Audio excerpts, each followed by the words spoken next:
take care of their fabric before the next time, before they bring it for dry cleaning, and we advise them on how long they can use it before they bring it for dry cleaning again. Dry cleaning is not something you do all the time compared to laundry or wet cleaning. Next slide, please.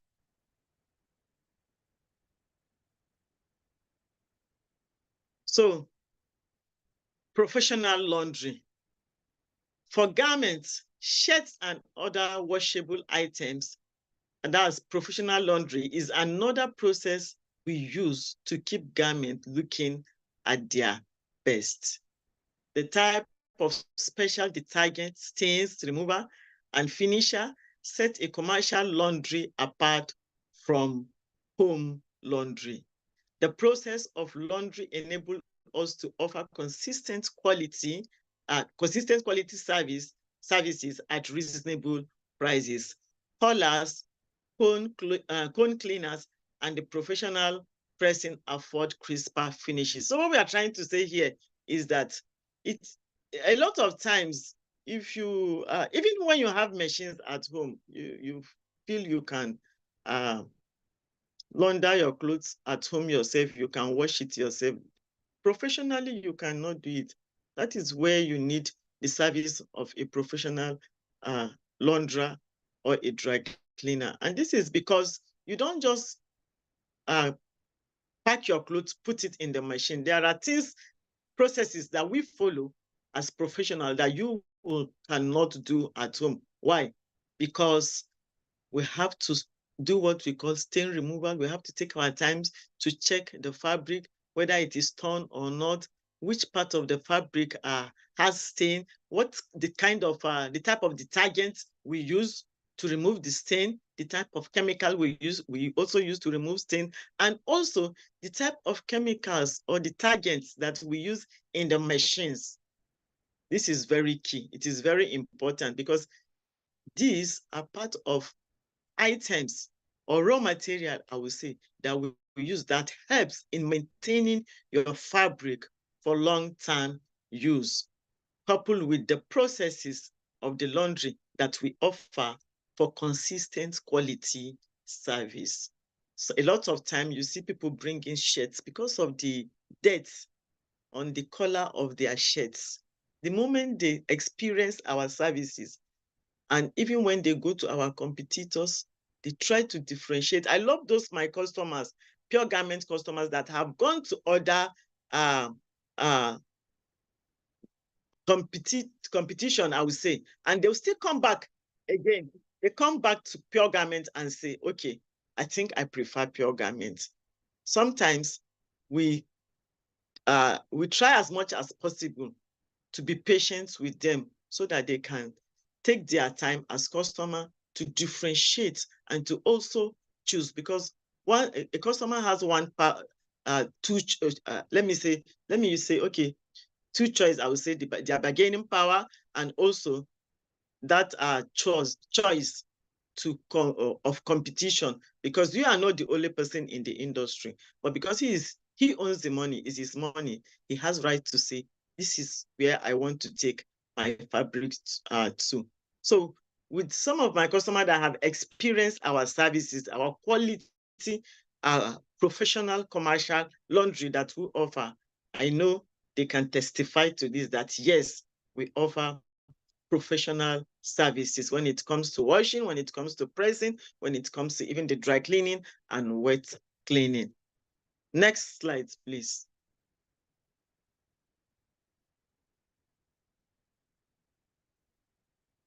Thank you. So now to wet cleaning. Like in the laundry process, wet cleaning starts with pre-treatments of spots and stains using special cleaning agents. Wet cleaning here has to do with you doing a test run. You have to test run the fabric. You have to check whether the fabric washes, whether it runs. Aside, you also have to spot all the edges. Check, is it the armpit? Is it the edges of the trouser or skirt? where there is soil, and all fabric comes with soil, definitely, apart from other stains on the fabric. So what we are trying to say is that unlike dry cleaning process, wet cleaning starts with pre-treatment. Though in dry cleaning too, there's also pre-treatment, but in dry cleaning, you can actually just put the fabrics in the machine and pre-treat later. Pre-treatment later in dry cleaning is because the same chemical you use in dry cleaning in the machine is the same chemical we use in spotting. Unlike in wet cleaning, you must pre-treat. There must be, pre-treatment. There must be a pre-treatment before the fabrics goes into the machine so that the stains that you use, the stains that you want to remove with the different kind of chemical, you have different stain, has different chemical that is applied to it. So wet cleaning is when you have to do a pre-treatment of spots and stains using a special cleaning agent. Then wet cleaning is also the professional process of removing stained soils from garments and other textile items through the use of water and additive. Remember, in dry cleaning, we don't use water, such as detergent, and using precaution to prevent shrinkage, loss of color, and fabric distortion. Next slide, please.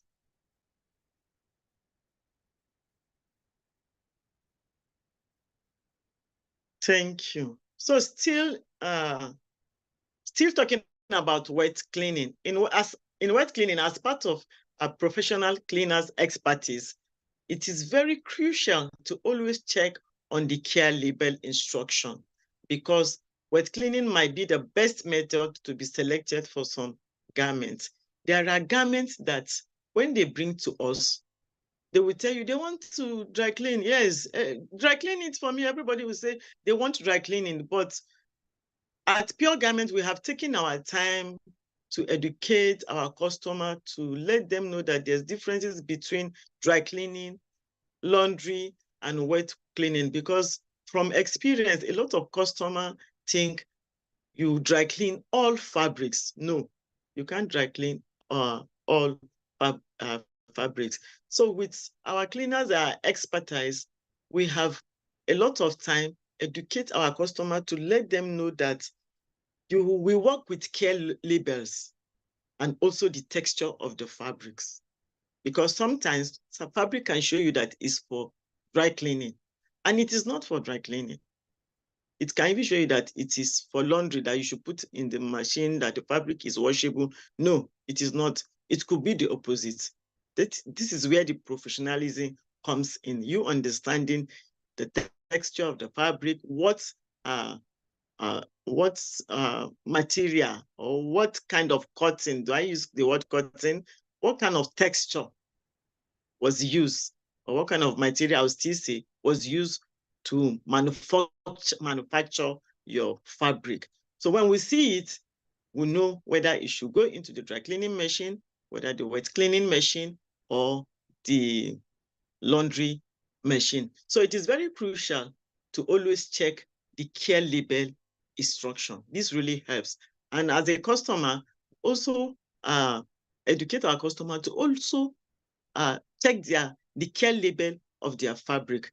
This will also guide them to know whether their cleaners, their dry cleaners, will know whether to dry clean or to launder. We discuss a lot.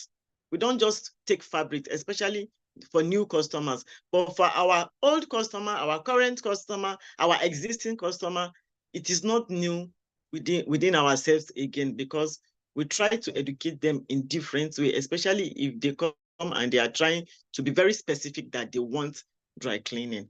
So still part of wet cleaning, since 1972, there's a care label rule. We call it the CLR, which requires that clothing manufacturers only list one method of proper care, even if other method can be used safely.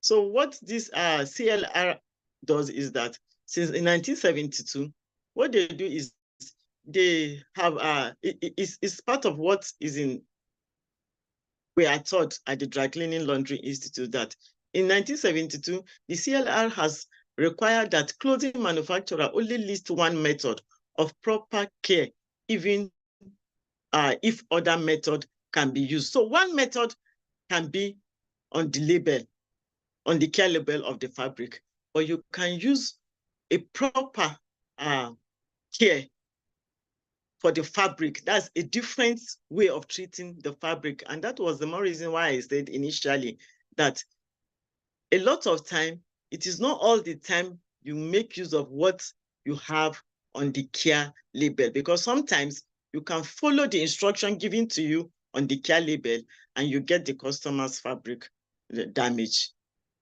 Then garment label washable may or may not clean satisfactorily.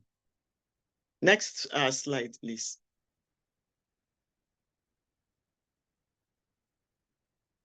Yes. Here, how we at Pure Garment can help you as an individual or as our customer, whether potential and those that are current or our available customers. We render help by educating our customers to make sure they bring in their fabric immediately stains occurs. A lot of times when stains occurs in people's fabrics, they keep it at home for a very long time. And by the time they bring it to the dry cleaner, it affects the process of removing the stains.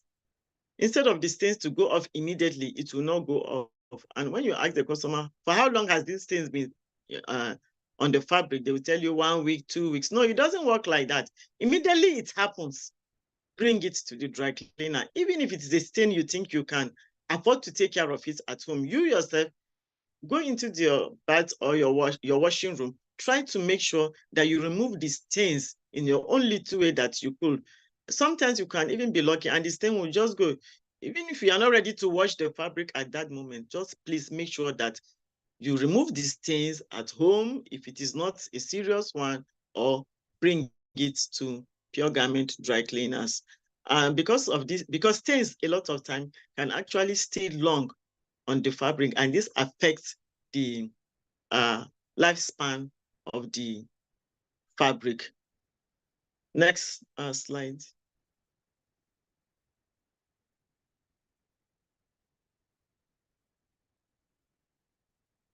Thank you.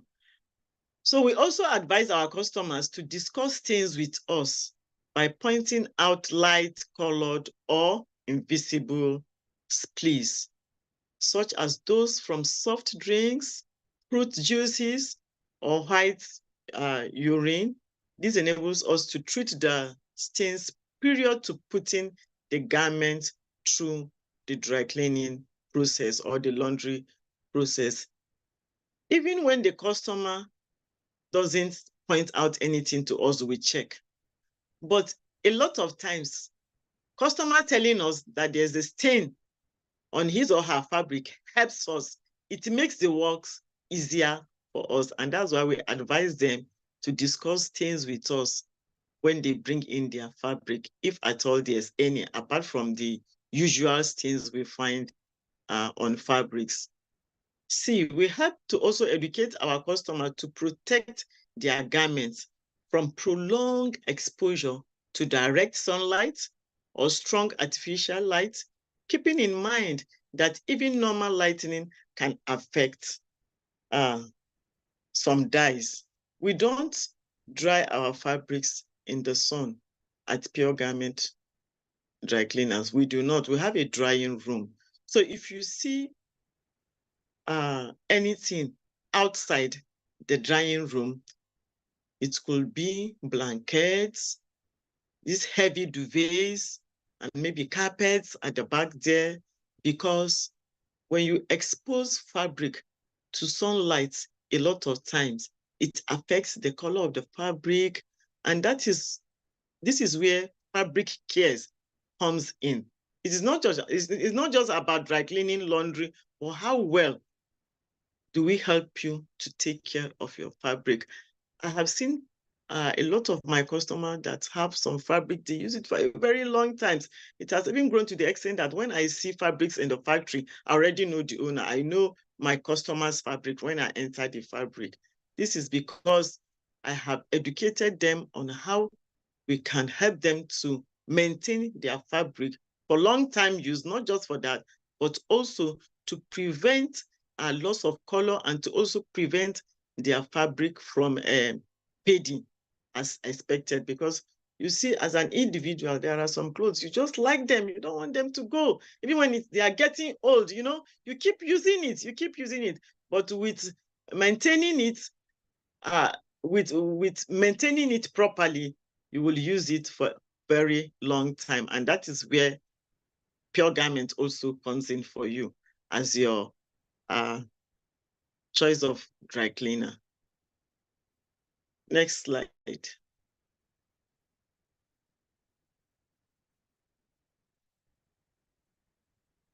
So I want to just briefly share with us the opportunities in this industry. Was it this year? Yes, this year we had a cleaning show in Lagos for the very first time, the dry cleaning, laundry, and garment care in Nigeria. We had our first conference where the team was positioning African fabric care and hygiene industry in Nigeria. This is an industry that even the government, we are already creating awareness. We are doing a lot of things in the association, but it has come to our understanding that even the government does not recognize us. But with the way we are going now, and with this first Clean Show Africa that we hosted in Lagos this year, yes, research has shown us that this sector is a billion-dollar business. It all depends on how you understand it or you are trained in the sector. There's so much opportunity. You can be a dry cleaner if you want to be. You can actually be a laundry person without being a dry cleaner. You can choose which part of the cleaning types do you want to belong to. Because yes, we know it's a capital intensive sector, business. So there's so much opportunity. And we have seen where young people, women, men are trying to grow in this sector and are facing so much challenges. So what are we trying to do in this sector now to make it, to let the youth or the women who are interested, anyone who is interested in this sector, to know that, yes, there's actually opportunity in this sector. If the government is ready to listen to us as an association, which I believe they are already listening to us, and a lot have started happening in the industry after the feedback we got during the Clean Show Africa. If the dry cleaning industry is properly harnessed, I bet you it can contribute to the economic development of this country. It will. It will. In fact, it is already. So I am encouraging young people, anybody, anyone that is interested in this industry, to try as much as possible. Do you know you can even run this business without having a machine? You can do it without having anything. If you also want to start and have something that you can do as part of the business that you maybe you don't have enough money, we'll advise you on how to start or on what to do or which aspect of the business are you interested in. Recently, I met a lady, a woman, and she said what she does is just pressing. And she was asking me, how can she go about bringing in laundry into the pressing that she has started? And I advised her. I asked her how long has she been doing it. That helped me to guide her on when she should start should start taking laundry as part of the business. So there's actually so much opportunity, and that is why you see a lot of people that are interested in it. Young people, they stay at their comfort of their home or in front of their houses, and you see they will say dry cleaning here.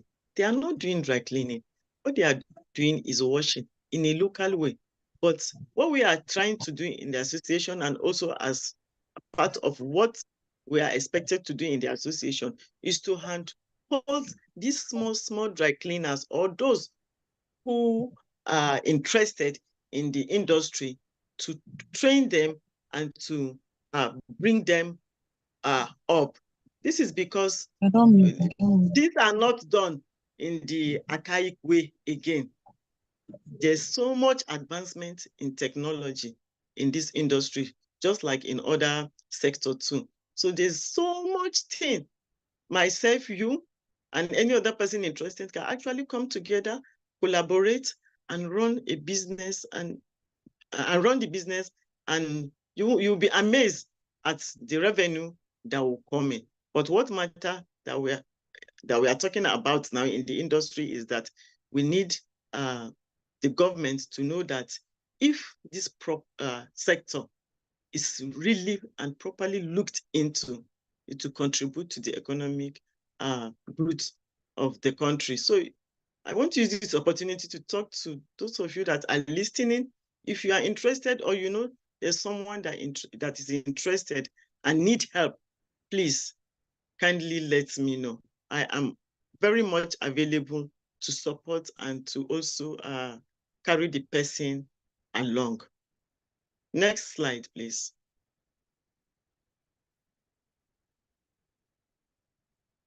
So opportunities in the industry. With these opportunities, I can tell you how you can join. If you want to join the association, FPDA, the Fabric Care Association in Nigeria, our FPDA, we call it FPDA, Fabric Care, I don't know, I can't remember one of the things, but for FPDA, if I remember, I'll let you know. So what we'll do in the association is, how can you join? You can join even if you don't have anything. If you don't have anything, you can still join. And what we do there is we train you. There's a dry cleaning academy in Lagos that is owned by the chairman of the association. So you don't need to have anything for you to join. All you need is just to make sure you have enough money to attend the academy, attend the courses, and will guide you on the next steps. Are there courses you can take? Yes, there are courses that you can take. And can you join an academic? Of course, I've said that you can join the academy. Can you join the association? Of course. This is part of the reason why I decided to even talk about dry cleaning in this session. So you can join the association, you can join the academy, so that you don't need to wait that until you have the whole money before you can be part of the dry cleaning sector in Nigeria. Next slide. Thank you. So now I think I can take questions and answers. Wow, thank you very much, Ma.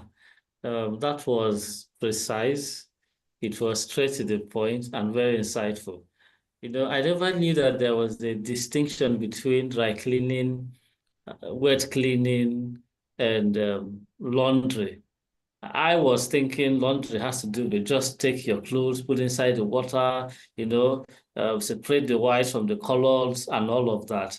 But your session has given me that insight that what I'm doing may not actually be what I think I'm doing. And it's also good because when we have professionals like you come on board, they give that clarity to some of the thoughts we have in our heads. And the fact too that the dry cleaning sector is no longer the quote-unquote informal sector. It is a formal sector with several structures and several processes to help one become better in it. I also like the business angle to it, which you also emphasize that this is not that push away thing, that side hustle thing. It can be the main hustle. It can be the major thing that is bringing money into one's pocket. And the challenge too for us, whoever is in the room, old or young, is to see that this is an opportunity. As much as it is being done majorly in the informal way, Hajia's experience and expertise makes it possible for you to leverage on and professionalize in that industry. You heard her say that this is a billion, is a sector that is growing and has a lot of potential. So you really cannot sit by the sideline. You may not be the person doing the work, but you can have people do the work. Yes, and I'm going to ask a question to you, Ma, before we throw the question open to the audience. Looking at the value chain in your industry, where do you think people can quickly come into?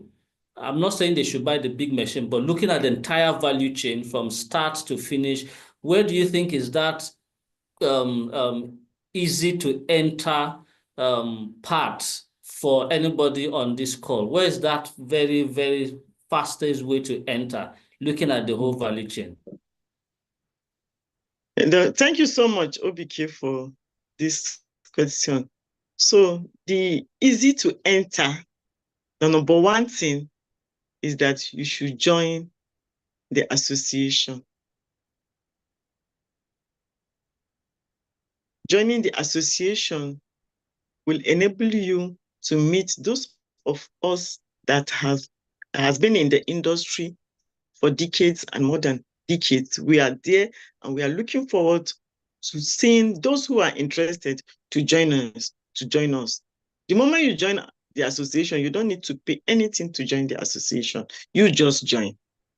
Oh, wow. Yes, you don't need the join association is free. Join, yes, it's free to join. For now, it is free to join. So when you join, the next thing is for you to join the academy. We'll share with you how the academy works. We have a schedule, a timetable that's scheduled when the courses takes place during the time of the years. So you prepare yourself, and as part of when you join the association, we do training from time to time. We train the upcoming young ones in our midst that are interested. That's why I'm saying the first thing you need to do is to join first, because even before you try to raise money to go for courses in the academy, you must have learned a lot. So from the training, the free training you are receiving in the association, that alone will guide you to know that, yes, you are in the right place and you have picked the right business that you want as a person. Fantastic, fantastic. Thank you so much, Ma, for that clarity. I don't know if you have any question. At this point, you are free to unmute yourself. Should you have any, I think we should ask our facilitator a lot of questions.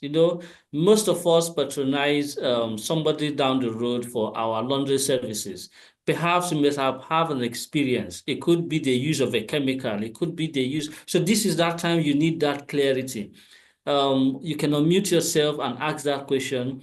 I'm the type that do most of the things myself, but then again, there are cases where I have to give it out to someone to do for me. I tried it one time and I didn't like what I got, and I stayed away and be doing my thing myself. Maybe it could be because of professionalism or experience. So unmute yourself. I'm looking at the chat to see if there's any question for you, Ma. Dinatu Johanna says, well done, Hajia, more strength. That is for you, Ma. Thank you very much, Johanna, for that feedback. Yes. So if you have any question for Hajia, please unmute yourself and ask her.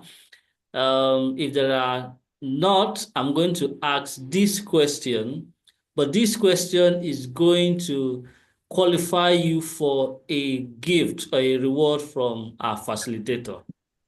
So if you are ready, would you like to say anything more before I ask the question? You mean myself? Yes. Before you ask the question, when I was doing the presentation before now, there's something that actually escaped my memory that I want to quickly mention here. Okay, ma. I think it happens once in a while. So the association name is FPDA, which means Fabric Care Professional and Dry Cleaners Association. I was so surprised how it's, just went off like that. Fabric Care Professional and Dry Cleaners Association. That's the name of the association. So please, you can take note. If you go online, we are on Instagram, we are on Facebook, and well, I think we are on Twitter too, but I know we are more conversant using Instagram and Facebook. You can go in there, ask us question, ask me question, even on my own page too, Ramatu_IB, about dry cleaning business in Nigeria. I'm always available to respond to you. Thank you so much. You can continue, Obi. Yes. Someone wanted to ask a question. You can go ahead, please. Okay, ma. Good morning, ma. Good morning, Hello. and good morning, everyone. Yes. Ma, is there any criteria to follow before joining the association? There's no criteria. What we need to do, the moment you say you are interested, we'll ask you question. Have you started the business? Is it just an idea you have? Why do you want to start the business? What motivates you to want to be a dry cleaner or a launderer? We'll ask you questions, and from the responses we get from you, it will help us to guide you, and we know what we join you. It's not an association that we are not playing there. Let me just say it so. It's a very serious association, yes. So we are looking for people who are determined to say, okay, whatever the challenges is, I am ready to be part of this journey. Thank you. Okay, thank you, ma. Yes, Boktaro, your hand is raised. You can ask a question. Good morning, ma. Good morning. Good morning, everybody. But my question is on, I want to know if you provide training for local dry cleaners, because with the explanation you just made in the session, I think most of the dry cleaners are not aware of all these things, not using water to wash. Always is all about water for them. So I don't know if there's a kind of training you provide for them. Thank you. Thank you so much, Mukhtar, for that question. The challenge we have here is that, yes, I do, but not all through the year. I have specified time I do, and to some certain number of people. And for the local dry cleaners that you mentioned, they don't have dry cleaning machine. And that was why I was saying that when you go in there and check what they do, you see that what they are doing is just the normal washing that you can do at home. Even the laundry that they are doing is not with machines. So I actually know some of them, but I educate them all the time on how they can treat people's fabric to improve on what they do.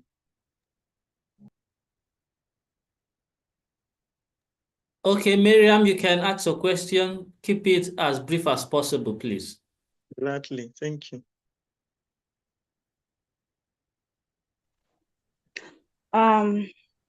Thank you very much, Ma, for this education that you were enlightening us.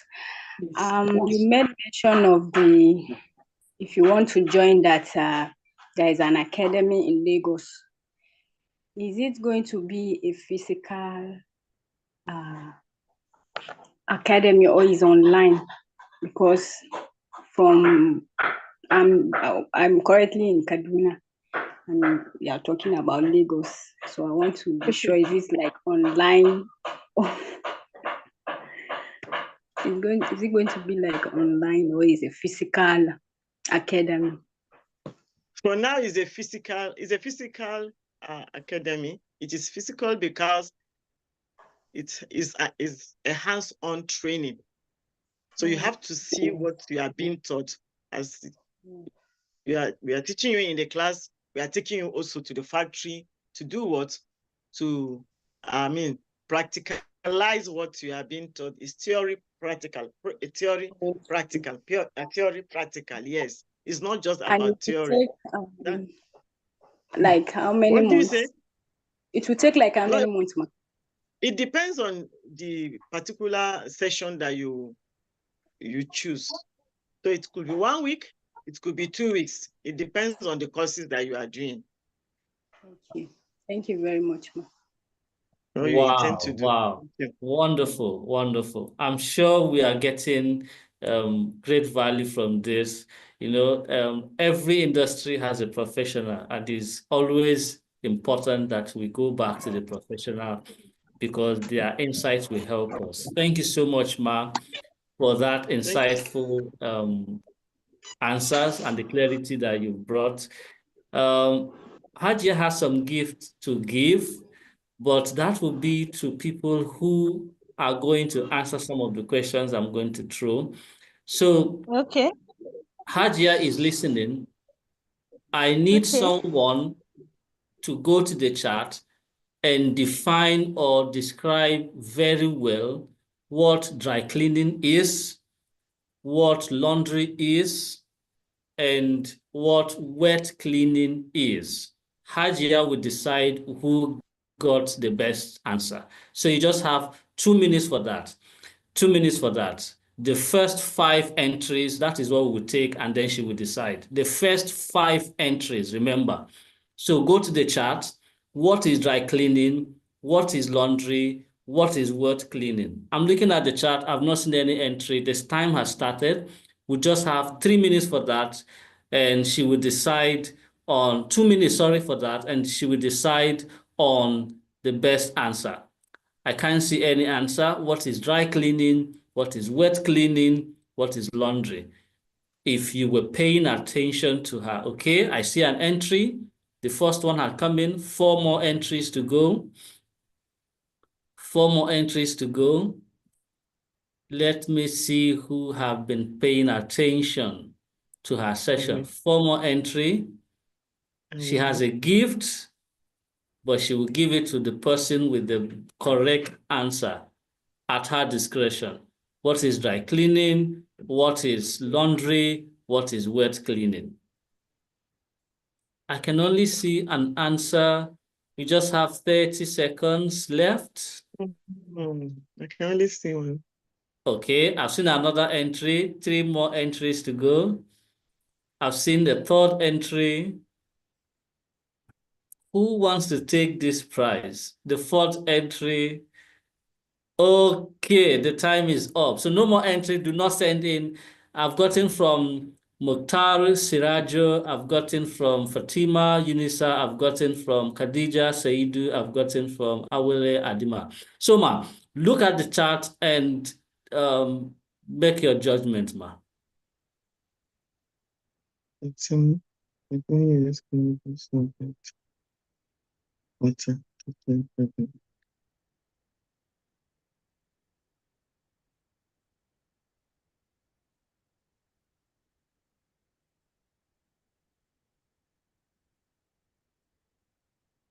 Please do not send in your entries. The time has elapsed. Yeah.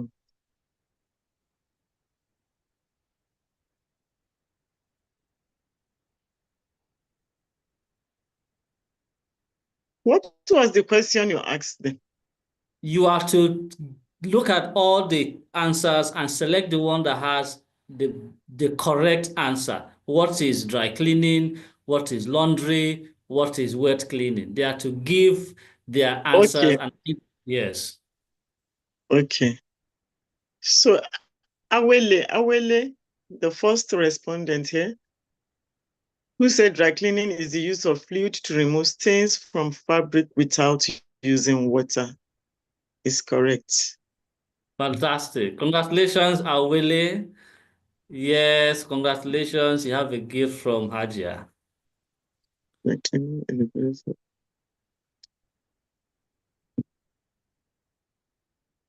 Okay. Dry cleaning uses chemicals.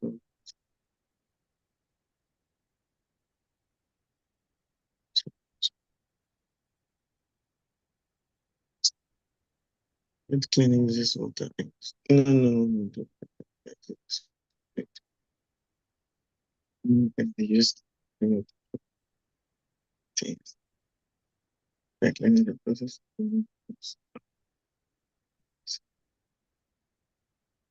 Zainab Suleiman also got the dry cleaning process. Dry cleaning is the Okay. process of cleaning clothes or other fabrics without using water. It uses solvent to remove stains, dirt. That's all I can understand. The others is not, doesn't go well. Okay. Congratulations, Awele Adima. You have gotten a gift. You have a gift from Hajia. And congratulations to Zainab Suleiman, right? Yes. Congratulations Please, to Zainab. can Mukhtar, can we allow Mukhtar to, I don't understand. He said dry cleaning uses chemical solvent instead of water to clean fabric. This, at this point, is very correct. But when Okay. you say by spoon washing or hand washing involving cleaning, no. So I don't know what. For Mukhtar. Hajia, what do you Ma, decide? that's for wet cleaning. That's for wet cleaning. The other definition. Okay. If that's for wet cleaning, then what you wrote here is dry cleaning. That means it's not correct. Okay. That is the Yeah. end. That's the end. No, I mean, That's the Awele, end. yes. the first one was for dry cleaning, while the second one is for wash cleaning, where machine washing or hand washing. Yeah.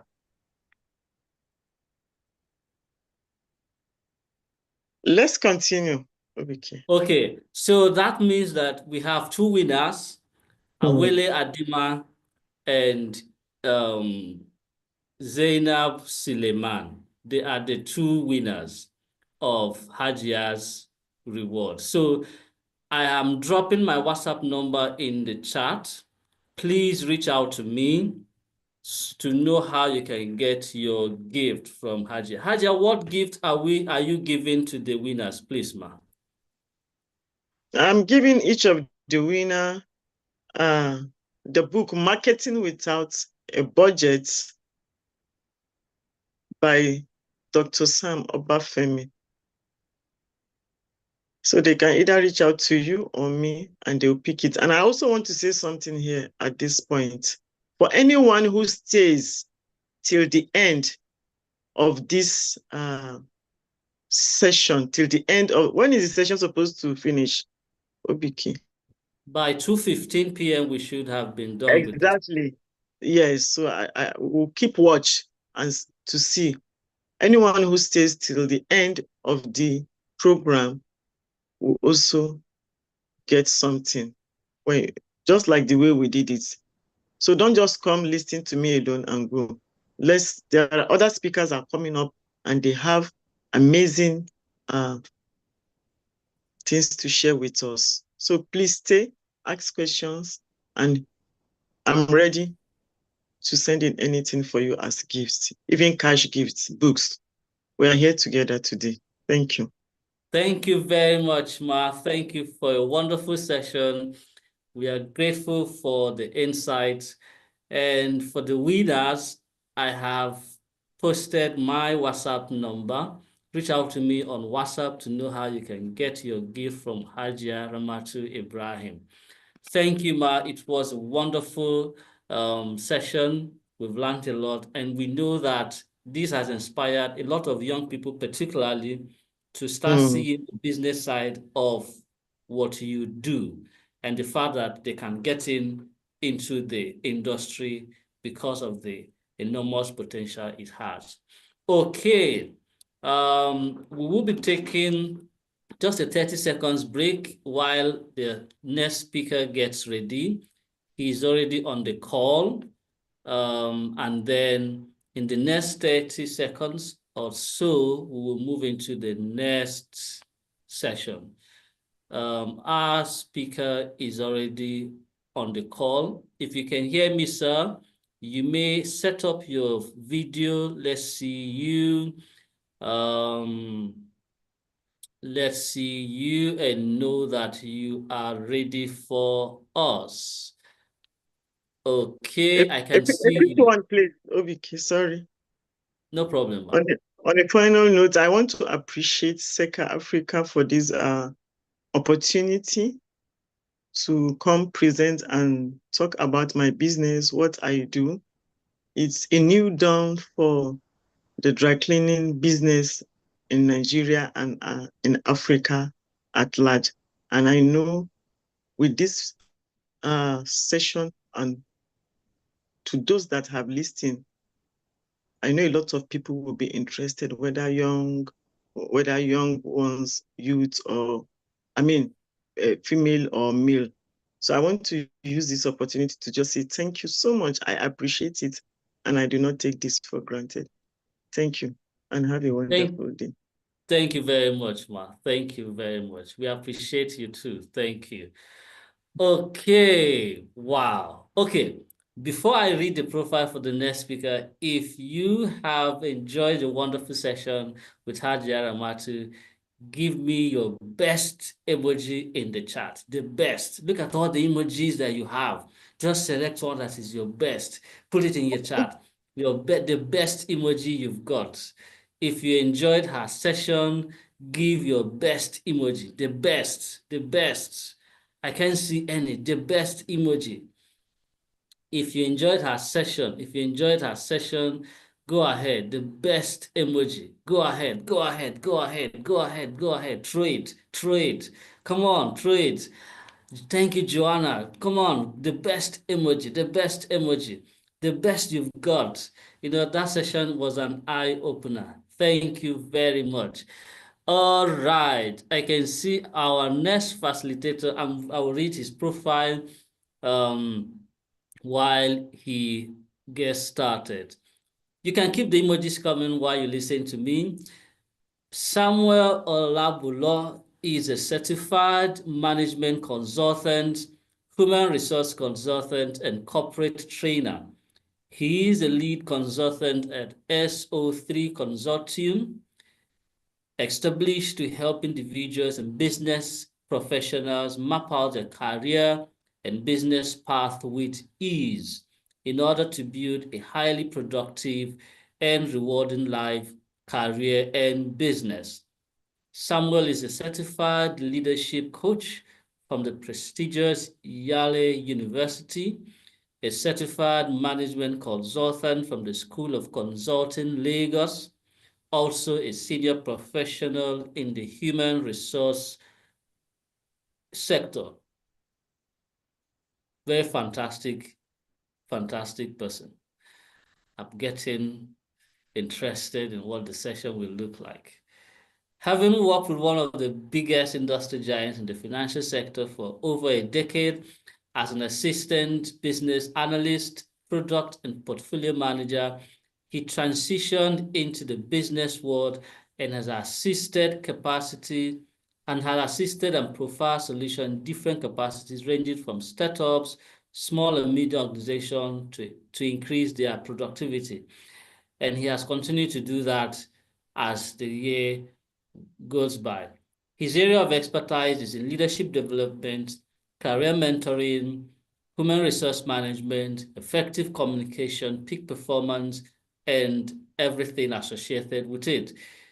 He has worked for several known brands, and at SO3 Consortium, he continues to lead with a passion to help individuals, groups, and teams increase their productivity and make profits.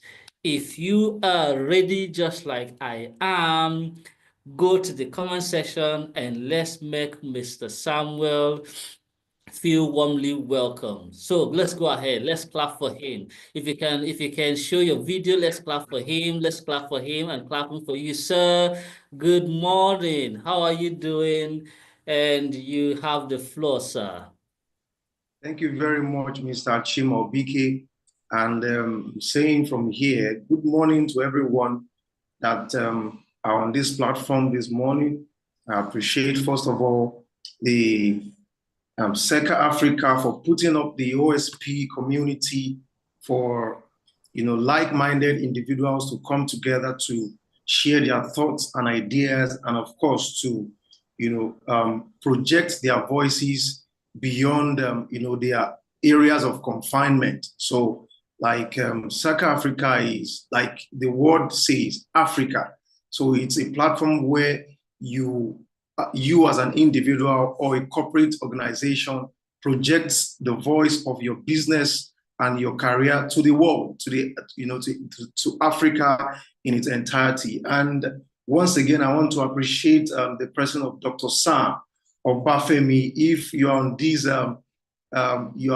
webinar with me, I would like for you to, use your emoji to clap for Dr. Sam Obafemi for putting up this initiative and being a catalyst for change, putting up this kind of platform for people to be able to express, their talents, their gifts, and all that God has given to us to do business with. So I'd like for us to appreciate SECA Africa and also the person of Dr. Sam Obafemi. You see, like I used to say that there are three kinds of people in the business world. The first set of people are called what I call the diggers.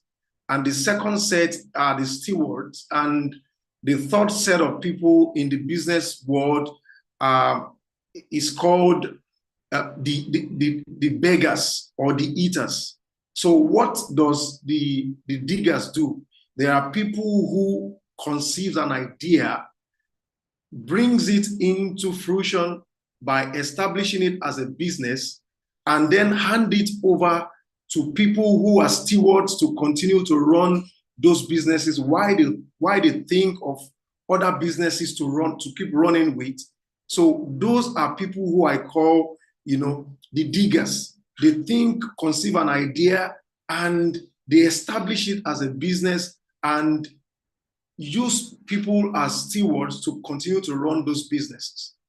So Dr. Sam Obafemi happens to be in the quadrant of the diggers.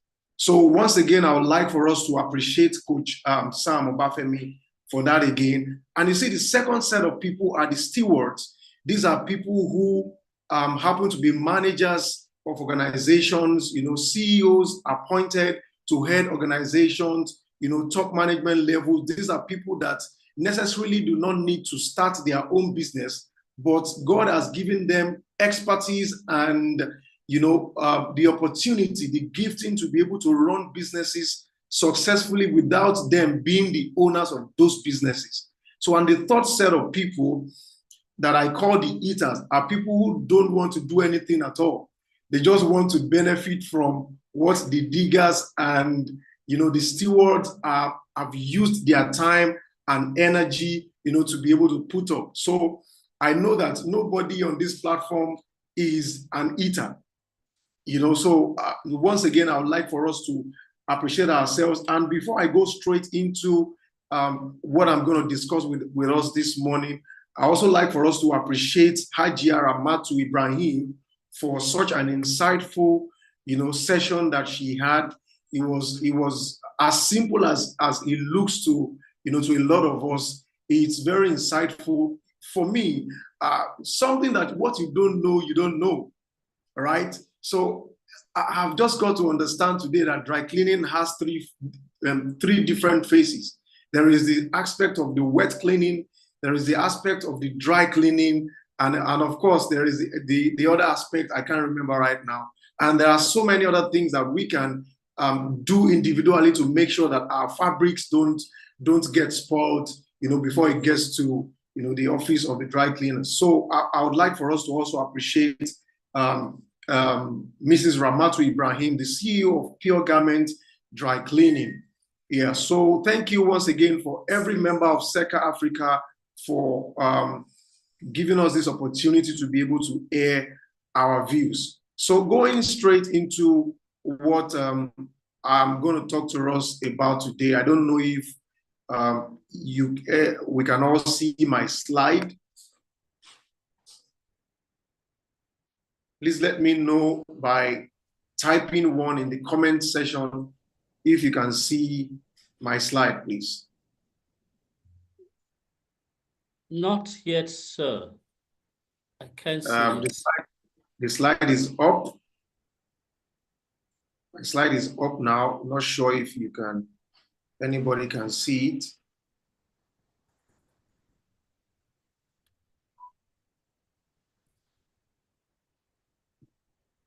Is it visible now?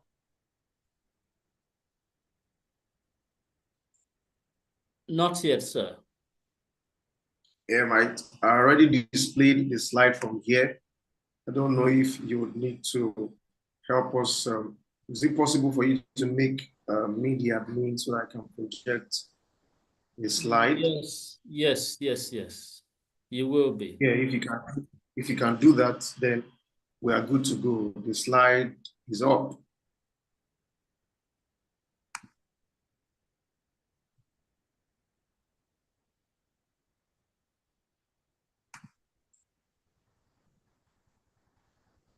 So today I'm going to be speaking to us on the topic called leadership, adaptability, and the now of work, while we're trying to set up to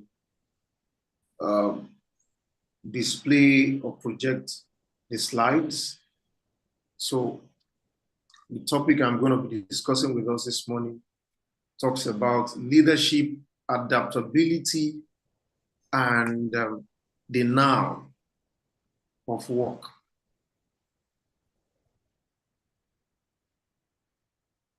Okay, 1 minute. Is the slide visible now?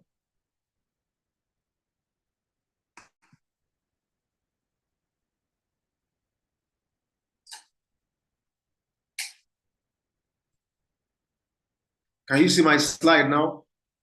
Not yet, sir. Oh, I don't know why that's, I think you need to make me. Yes, you are the co-host, sir, so you can share. Okay. You will see that in a minute.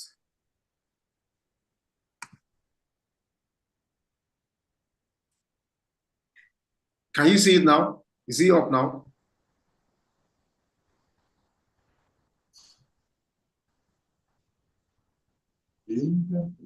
Not yet, sir.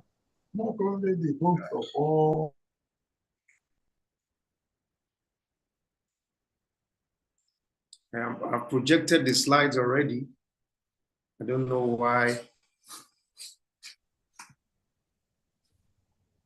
I don't know why you can't see the slides, which is very important for us to have so that we can go, we can kick off as soon as possible because of our time. I have left a message for you, sir. Okay. 1 minute. All right.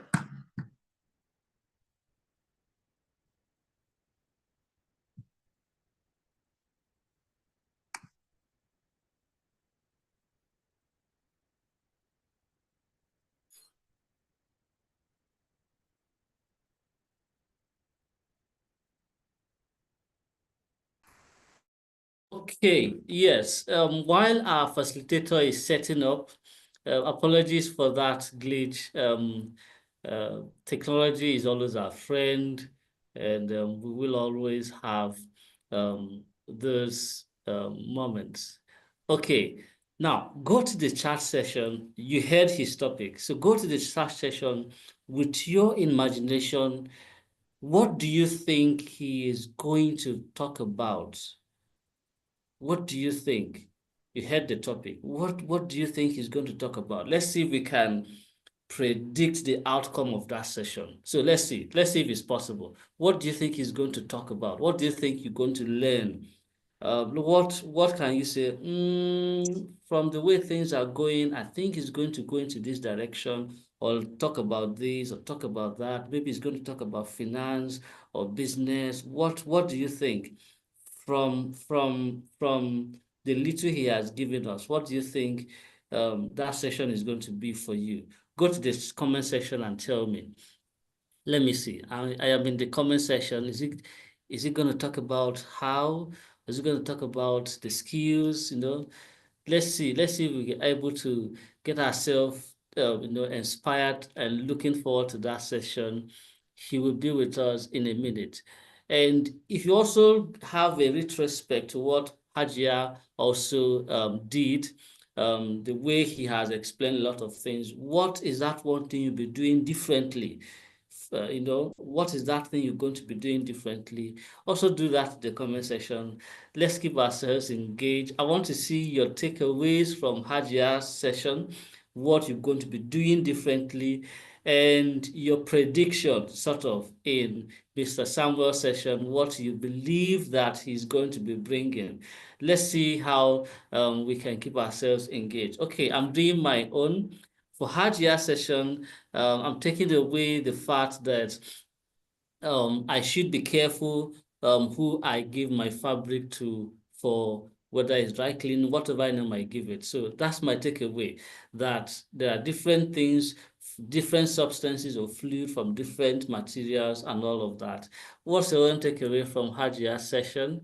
And for me, I'm predicting that Mr. Samuel will touch on how leadership can be effective in the workplace. That's my prediction. I may be wrong, I may be right, but that's my prediction. Okay, so if you are with me on this, let's do it. And while we are that, okay, I see the whole emojis that poured in. Joanna Idako said, yeah, could sound the extraordinary. Fantastic. Yes, he is. Johanna, I see your emoji. Thank you for the clap. Thank you for the thumbs up. Asmao Abubakar, thank you for the thumbs up. The emojis from Mariam Jibri, from Fatima Yunisa, from Faith Imbe, quite a lot. Oh, fantastic. Sekina Jimo said he's going to talk about leadership and how we can adapt it in our work. Okay, that's good. Vikisu says, awesome. Fatima says, I'm going to be more strategic in washing clothes henceforth because there is more to just washing. Fantastic. Isn't that interesting? There's more to just washing, okay? Dinatu Yohana says he's going to talk about leadership in the workplace, okay? Jida Abubakar says, I guess he's going to talk about how to be a leader and how to be a digger in the business world.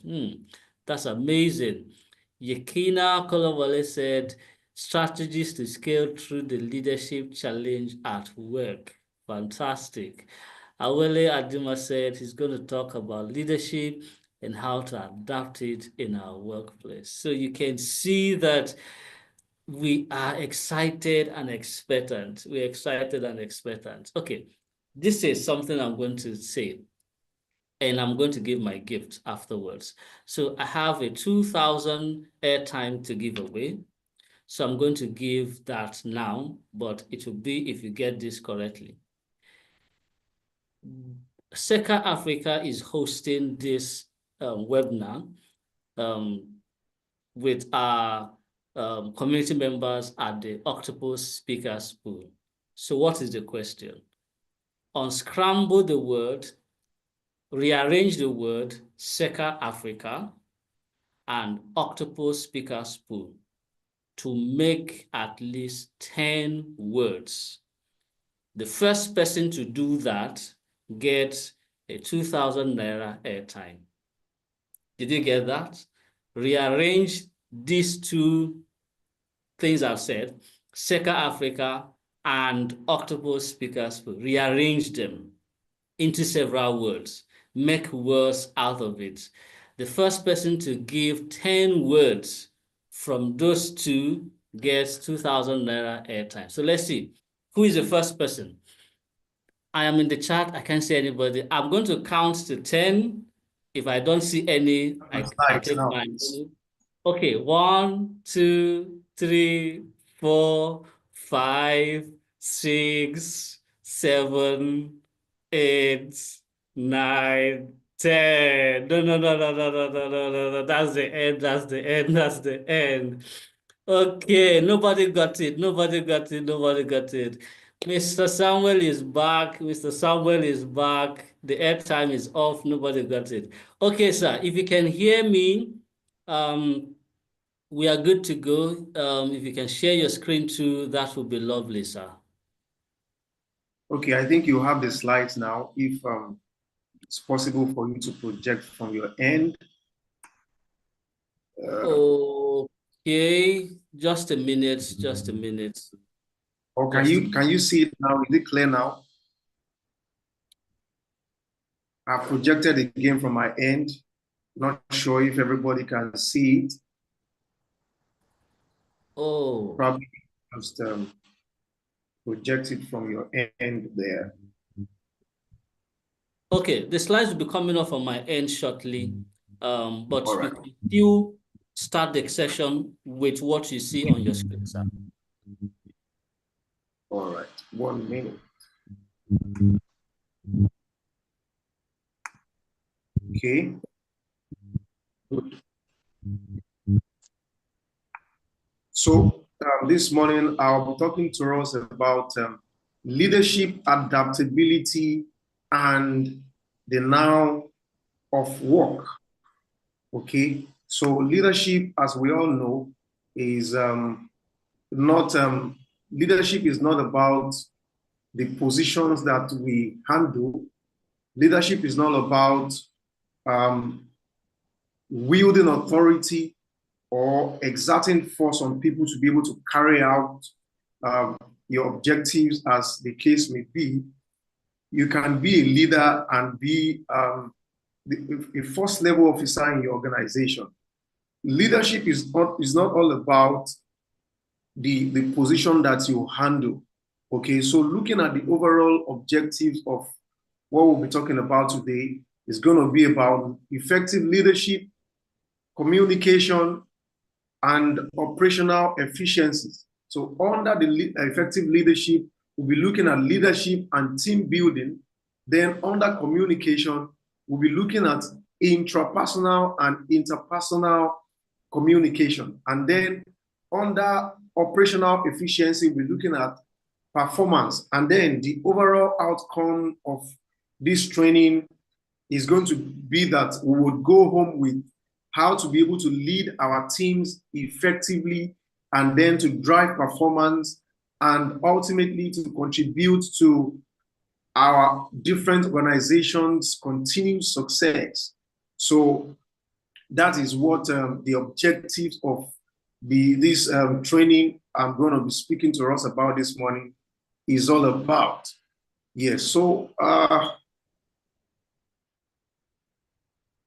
I'm not sure. I would like for us to, every one of us, to see the slides so that we can be adequately engaged from every end, so it doesn't just look like I'm the only one seeing the slides and then doing the talking. The slides is coming up soon, sir. All right.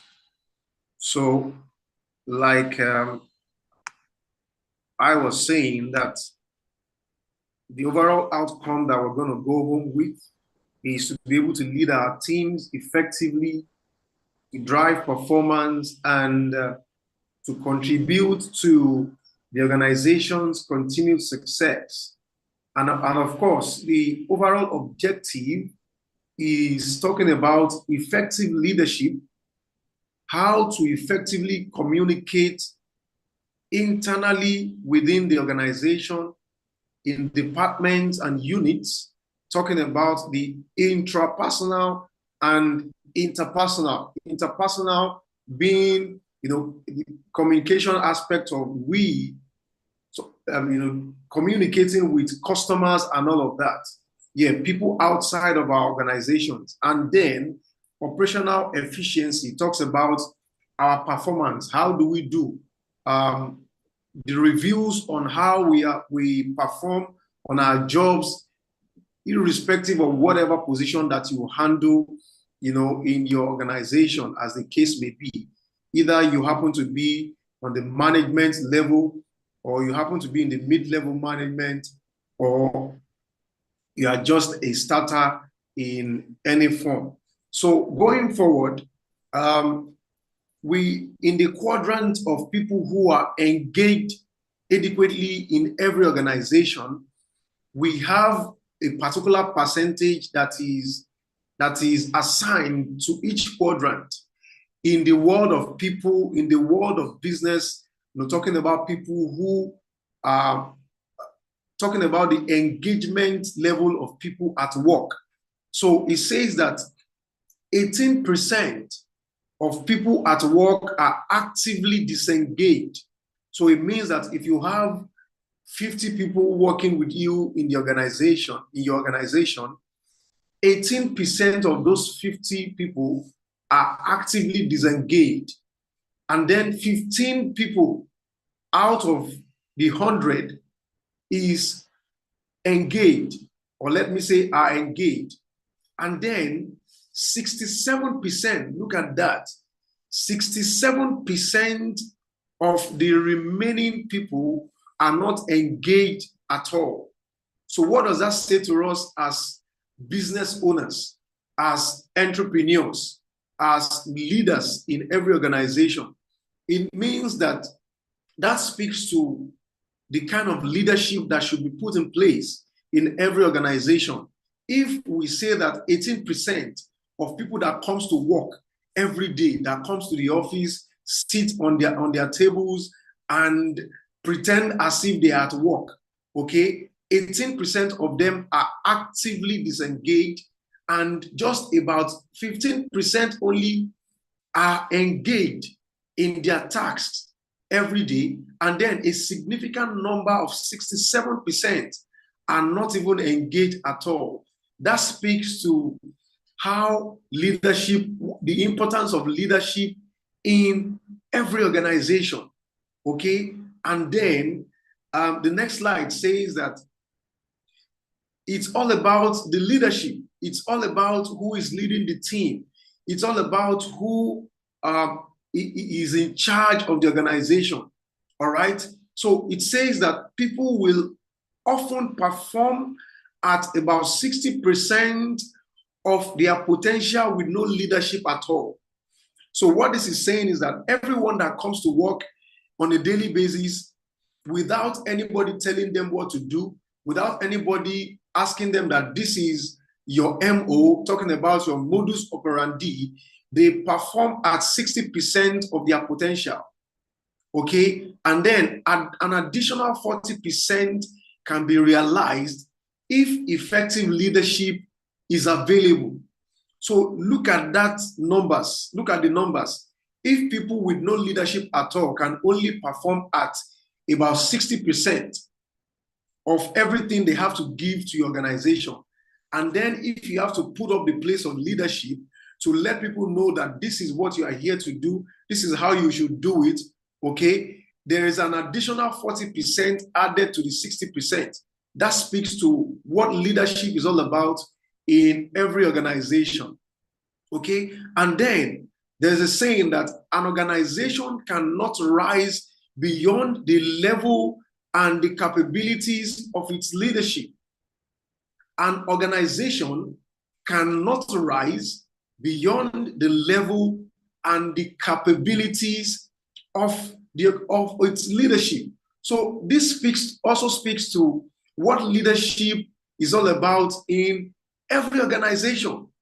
So if people cannot rise, or an organization as it is, as an entity, will not be able to rise beyond the level of its capabilities, it means a lot, talking about what leadership should be, and it should be all about in every organization. Every leader of an organization must be up to the task. They must be up to date. They must know what they are doing. Talking about knowing their onions. Okay, so 70% of the variance in team engagement is determined solely by the managers. Okay, 70% of the variance in team engagement is determined by the manager, whoever is leading the team of the organization. So this also speaks to leadership, and it says that the manager has perhaps the single most important role in any organization. The manager sets the tone for the work environment. Okay, when a manager provides clear expectations and knows and trusts and invests in its employees, team members are more motivated to provide good customer service, work diligently, and to collaborate with others to achieve the team's and organization's performance objectives without a good relationship with their manager. It is difficult for every employee to reach their fullest potential and to perform at their optimal level. All right, so this talks about the synchronization between the managers, the people who lead, in our organizations, and the people that works with them. Okay, so there has to be a sync between those that you are leading and you that you are leading the organization. Okay, let me also confirm if, okay, all right, I think we already have that. So let's continue with the next slide. Let's go to the next slide. Okay, so now looking at the connection between what should be the connection, the common purpose, of leadership in every organization. It is to maximize performance. Okay, every team, everybody in the team must be connected, okay, to a common purpose. Everybody, both the leadership of the organization and the teams that are working with the leadership, must be connected to a common purpose. And that speaks to how the leaders must be able to sell the vision, to the people they are working with. Okay, another one there is to be able to communicate, effectively with everyone in the organization. You see, collaboration is something that you cannot do alone. You can't collaborate with yourself. Okay, it has to be with people. And if you are collaborating with people, it has to be people that are of the same like mind with you.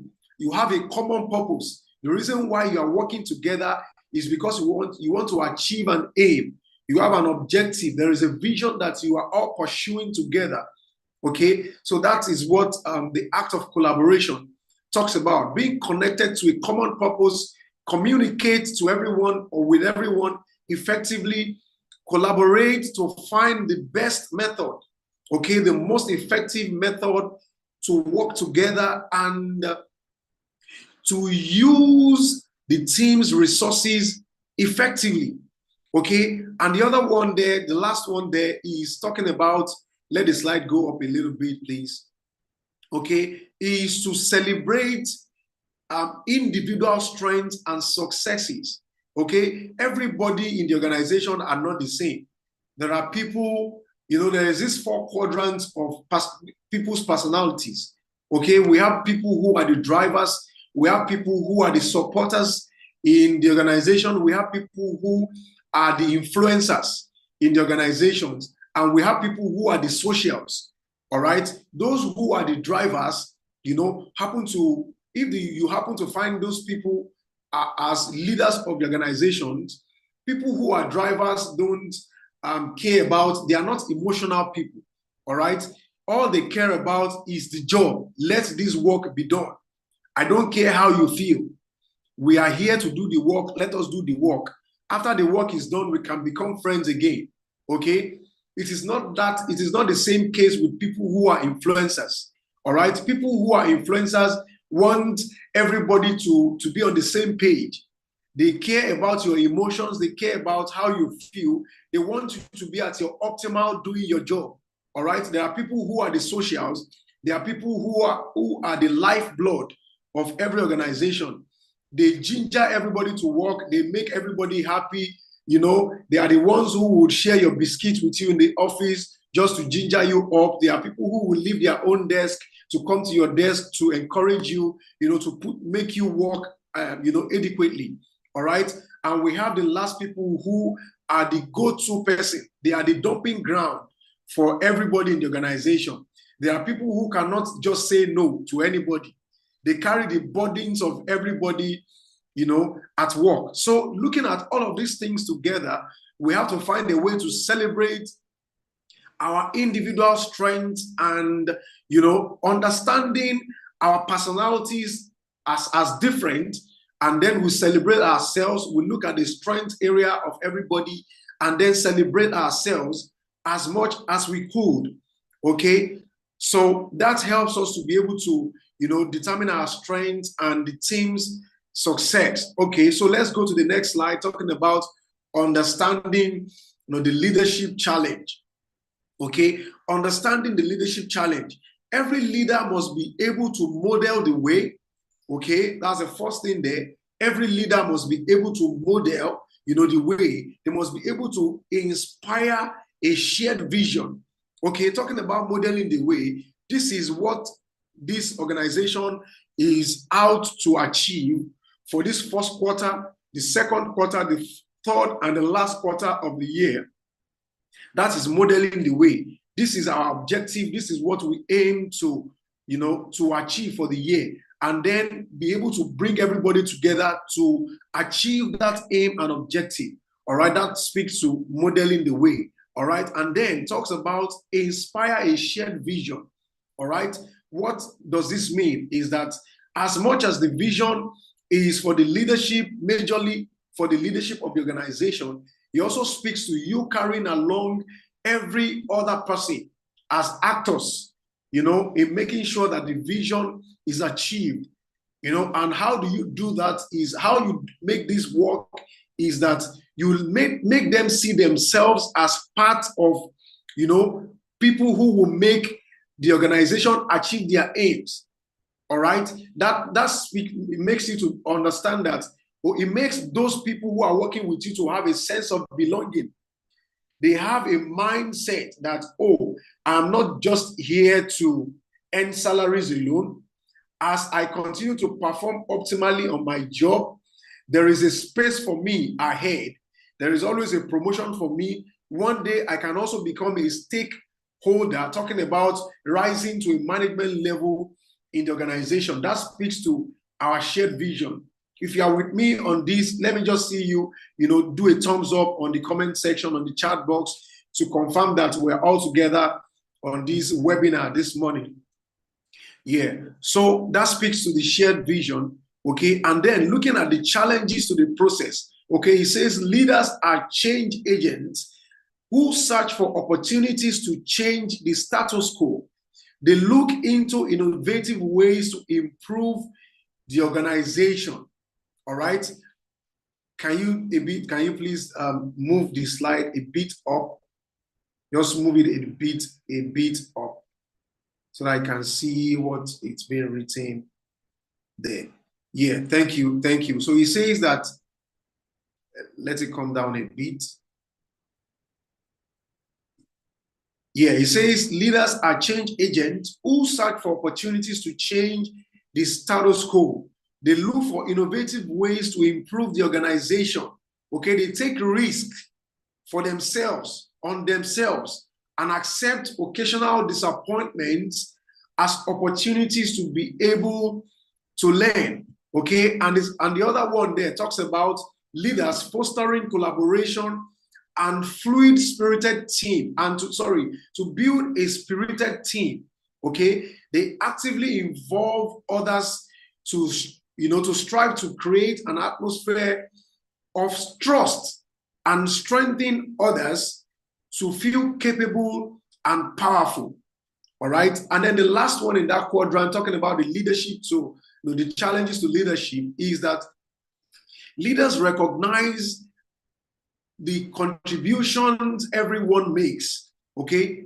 That talks about we celebrating and reward the efforts of everybody in the organization. As much as we have accomplished the aims and objectives of what the organization has set out to do in the first place, we reward them and celebrate every successes along the way.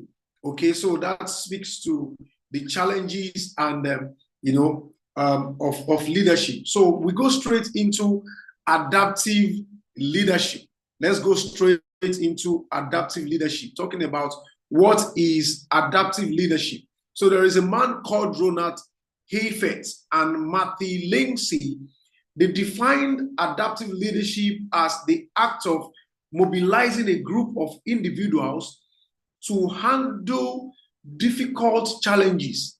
Yeah, so why are we leaders if we cannot, handle difficult challenges? Why are we called leaders if we cannot be adaptable to situations and circumstances? As everybody understands that there is no one-size-fits-all organizations. You could plan and project that this is the way something would go, but then along the way, as you continue to walk along the way, you begin to see obstacles along the way. And then being able to scale through those obstacles is what leadership is all about.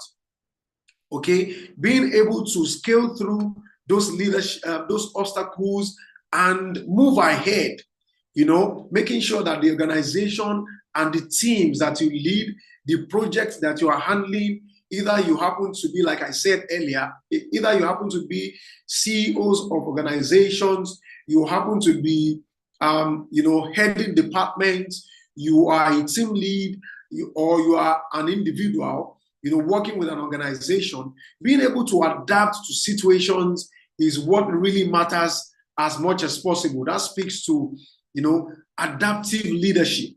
Okay. And then, the definition of adaptive leadership says the act of being able to mobilize group of individuals to handle difficult challenges is what adaptive leadership is all about. So this next slide, we're going to watch a video which is just about 1 minute 30 seconds video, and then we're going to see that leadership is not all about hierarchy, as the case may be. It is not all about who is handling what position.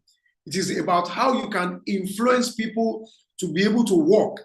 All right, is what leadership is all about. So we're going to see this video in 1 minute, and then we'll all come back after the video, and probably we can just open the line for 1 or 2 persons in 30 seconds, 45 seconds to just tell us what they really understand by this video. So let's go.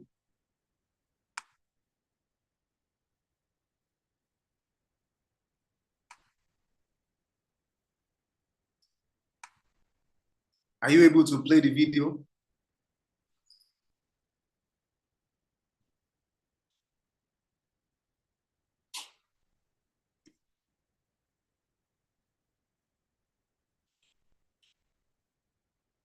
Let me know if you are able to play the video. If not, we can just go ahead because of time.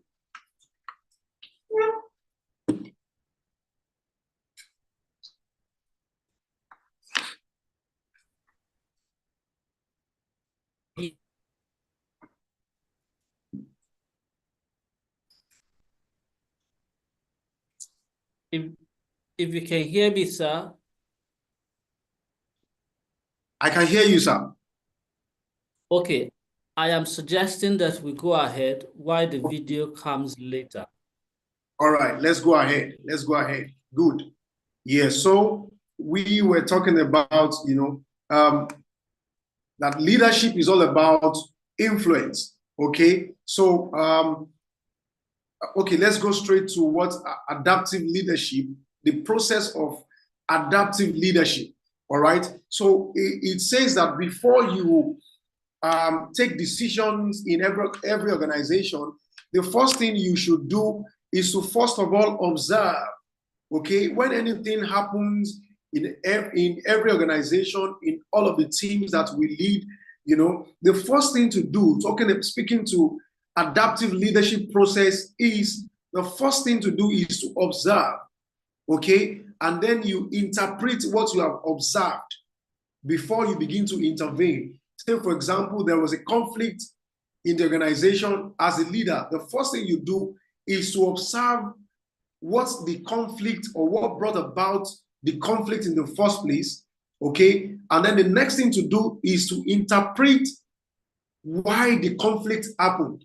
Okay, talking about the what, the why, and the how. All right, so the first thing is observe it. The second one is interpret the process, and then before you now intervene. That helps you to be able to put up the place of adaptive leadership in trying to manage, you know, every situation that, you know, that comes up, that happens in every organization. Next slide. Why adaptive leadership matters, you know, to every organization, to everyone in every organization. Why adaptive leadership, you know, really matters. Okay, so why adaptive leadership matters, that we are in a world that things are changing from time to time. Things are changing from time to time. Talking about regulatory changes, you know, government policies. You can wake up today and they will say that the rate of exchange rate has, you know, gone up from a particular amount to a particular amount. You know, regulatory changes and compliances. You know, people in the real estate can really talk much about these changes in compliances and all of that. Then talking about technological advancements, all right? You know, in the advent of, you know, this Zoom platform that we're using, Teams and all of that, there are, you know, a lot of things that we leaders need to adapt to, talking about working environment and all of that. And then looking at economic volatility. Leadership adaptability really matters a lot in, you know, looking at economic volatility, customer expectations, risk management, cultural transformation, sustainability and social responsibility, competition and market dynamics. In all of these things together, we would see that there is a need for everyone that handles leadership position. And I'm not saying that, you know, people who are at the top management levels alone are people that I'm talking about. Now, it cuts across every levels in every organization. Okay, so these are the reasons why we need to be adaptive in our leadership processes. All right, we need to be adaptive as the situations project themselves. We need to always find a way, you know, to adapt to those changes. All right, looking at, you know, VUCA as an example, the volatility in the economy. I happen to, you know, I've experienced something before that I wanted to change the car that I was using. So I went to a car lot, priced it, we agreed. Take for example, I went to the car lot yesterday and we saw the car, we tested it, everything was fine. And I said, okay, so I think it's late now. Let me just come tomorrow morning and then let me make payment for the car, so that at least I know that we are doing a transaction in the daylight. All right. I just left the place at about 7 p.m. late last night, and I got back there this morning as at 8 a.m. And then I was told that the same price, the price that I priced that they wanted to sell the car for as at yesterday, last night, has added about 250,000 naira to it as at this morning. That speaks to volatility. Okay, there is no certainty in that. Okay, it has become complex and ambiguous to me. All right, something that I priced just less than 12 hours ago and I decided I was coming to pick up the car in the morning. And then all of a sudden, I am hearing that the car is no longer the same price that, I said I was going to sell it or I was going to buy it for. Okay, that speaks to volatility. And it also cuts across every sphere of businesses. Okay, there is volatility, there is uncertainty, especially looking at from 2020 to now. Okay, where there is lots of, uncertainty, looking at the economic volatility, technology advancement, the way things have changed a lot, in every organization, even in every family. All right. These are things that we need to take cognizance of. And then we need to always find a way continuously to be able to adapt to all of these situations as, they present themselves to us. So next slide talks about, the 7 traits of the octopus. And I purposely did this while I was studying, the SECA Africa organization and looking at, a lot of the things that they have done. All right. I also had to do a little research on what the octopus is all about. Okay. Looking at the 7 traits of the octopus as it relates to adaptive leadership. Remember, when I was introducing myself for this presentation, I talked about Dr. Obafemi, Coach Obafemi, as someone who is a digger, a man who, conceives an idea, brings it into black and white, and then runs the organization, and then appoints people who are stewards to continue to run it while he thinks about other businesses that can run on the side.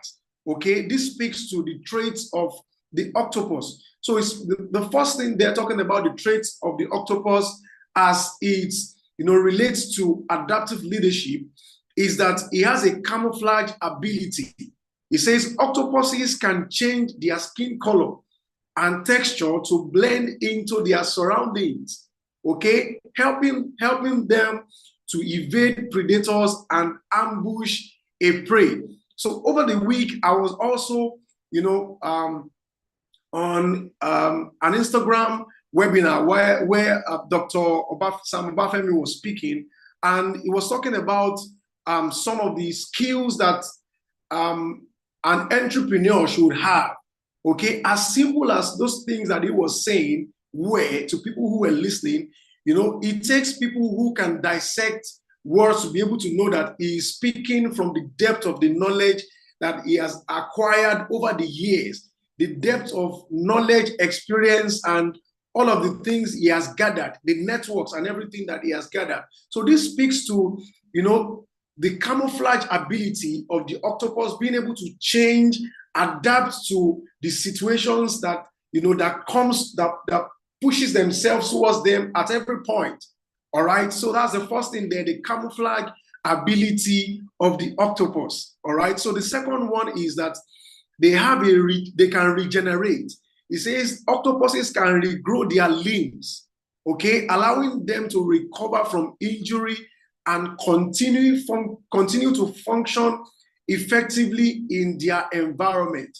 So this speaks to resilience. This speaks to you being able to adapt, that even as you have fleets or different kinds of, you are running different kinds of organization concurrently by the side, as much as even if you are being hit by any any obstacles from the first one you are running, you can always fall back to the other one to be able to adapt and not fall totally. All right, this speaks to regeneration. They can regrow their limbs, allowing them to recover from injury and continue to function effectively in their environment. The third one speaks to problem-solving skills. It says octopuses are highly intelligent and can solve complex problems, all right, such as opening jars. Imagine an octopus opening a jar, all right, which helps them to access food in difficult situations. I've seen quite a number of times on the OSP where Dr. Sam would say, oh, so we are doing this. This is an opportunity I'm bringing out to people to be able to, project themselves to the world. And I'm doing this at a very cheap price for people who can harness the opportunity and all of that. This is an ability to be able to solve problems, not for himself or not for his organization alone, but for also people who can also, take initiative to, enter into those things and then begin to see opportunities as much as possible. Oh, they are saying that I have 10 minutes left. I think we still have quite a long way to go. Okay, so let me quickly talk about what adaptive leadership is.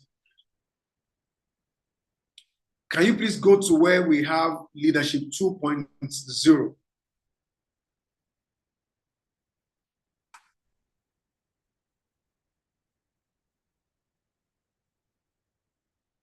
Next slide, please.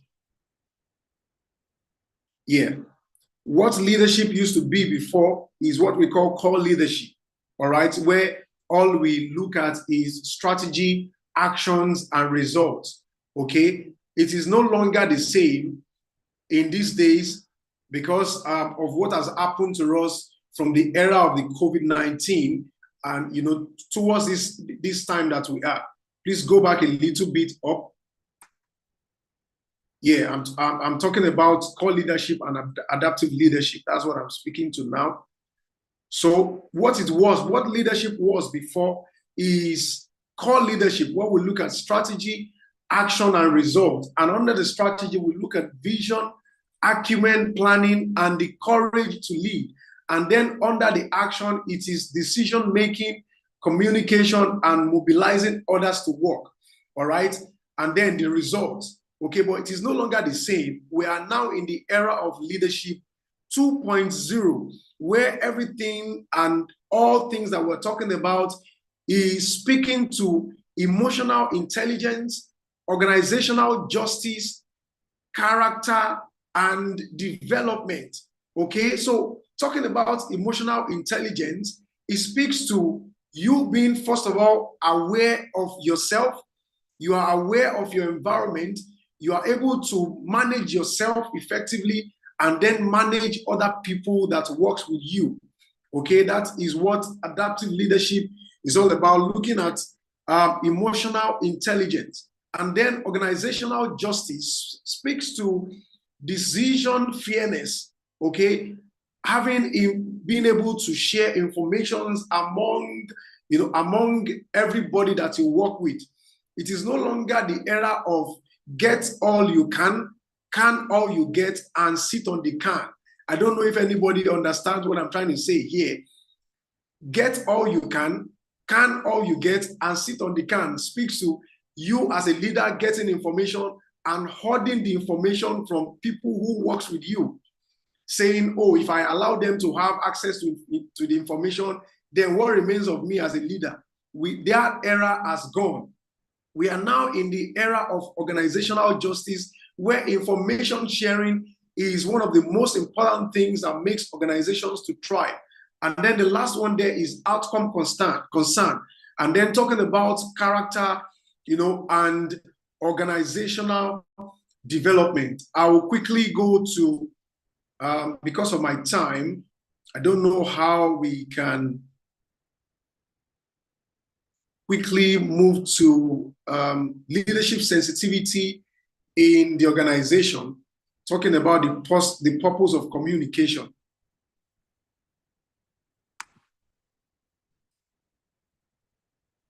Take the slides to where we have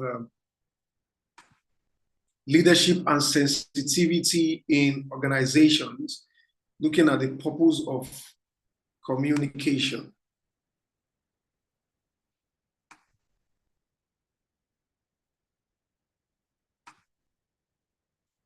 Not there, please, not there. Go up, go a bit up. Let it go up, let it go.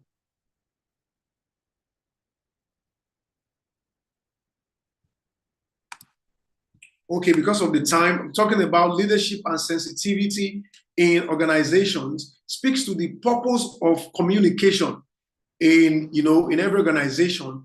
That's the reason why we communicate within and amongst ourselves in every organization, is to pass information, okay? And the information that we are passing is to trigger a thought in the minds of everybody that we are passing across the information to.